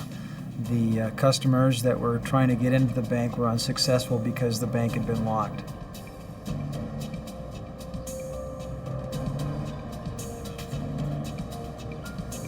It looked like the suspects were standing down. The field agents called in for instructions. Let's keep surveillance on the vehicle. Our agents were conferring with the United States Attorney's Office, with the heads of our divisions, and making a determination as to whether we had enough evidence at this point to arrest these subjects. While the team conferred, surveillance units followed the stolen van as the suspects retrieved their Suburban. They started driving back towards Washington, and we continued to follow them. Try to take them down to the next safe location. Soon they got the go-ahead for the arrest. Now they needed to find the safest opportunity to do so. On the next stop, all units converge.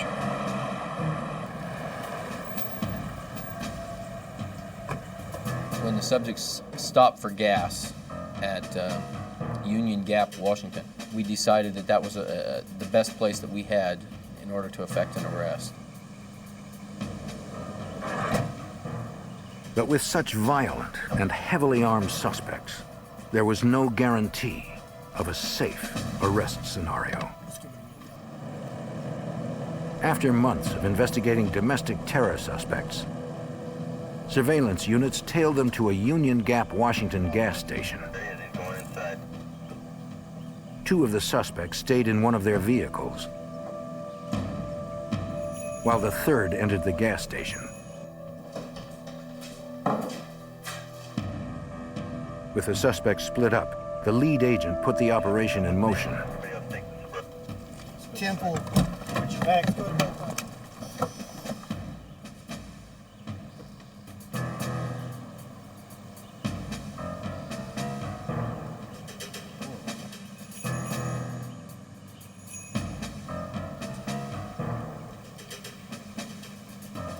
They needed to synchronize the arrests, so all three suspects were surprised.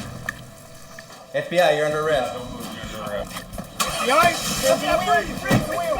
Hit the car. Hit the car. Hands on the wheel. Hit the car, bro. Put your hands on the car. Step out of the vehicle. Put your hands on the car.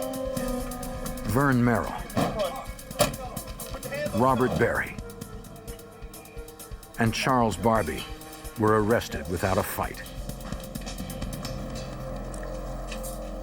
Special Agent David Bedford discovered things could have gone much differently. Following the arrest, we did a search of the vehicles they were driving. We found hand grenades, thousands of rounds of ammunition, probably half a dozen different types of weapons, gas masks, tear gas canisters. These guys were definitely ready for battle. Agents also found a threatening letter to the Spokane bank that had been robbed twice. Despite the three arrests, the FBI knew one suspect was still at large. One of the things that was a question in our minds was on the July 12th robbery, there was 3 people that came inside and a getaway driver. We were still unsure who the 4th robber was. Agents interviewed friends and associates of the arrested suspects. They learned the 4th man was most likely Brian Radigan. One of the things that concerned the FBI was Brian Radigan's military experience. He apparently had some training in sniper school, and so the surveillance, the investigation that we did regarding Brian was very careful, very thought out. Those who knew Radigan said he was heavily armed, well-trained, and paranoid. Just throw that in there. All right. And if you don't mind. The FBI wanted to avoid a violent confrontation, as did the suspect's family. We solicited help from Brian Radigan's family members who, after talking to them for some time, felt that it would be in his best interest if he came forward and was arrested. And so the family members sent a train ticket to Brian and his wife. The ticket was for a phony departure at a time when the FBI knew no other passengers would be at a Washington state train station. Undercover agents posed as station employees.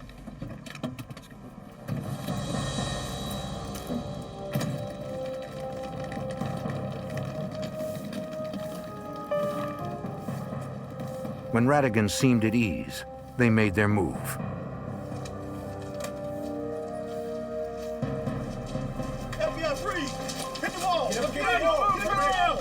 Radigan had no way to fight back or run. He and the others would be tried for their crimes, not their political or religious views. The FBI does not investigate individuals or groups based on their beliefs. We investigate crimes. We investigated these acts because they were violent crimes. They were bombings, they were bank robberies. We investigated them as we would any other violent crime. On July 24th, 1997, Charles Barbie, Robert Berry, and Vern Merrill were found guilty on 8 counts related to the bombings and armed robberies, and were each sentenced to life in prison. In a separate trial, Brian Radigan was found guilty of similar charges and sentenced to 55 years. Although that one Phineas Priesthood cell is behind bars, the FBI and experts like Spokesman Review reporter Bill Moreland know other domestic terrorist groups are still out there. Since 1996, the number of militia cells has dropped off, but I believe there still are a number of them out there, and they're as hardcore and deeper underground than ever, and every bit as dangerous. If these groups do commit crimes, the FBI will not stop until they are dismantled.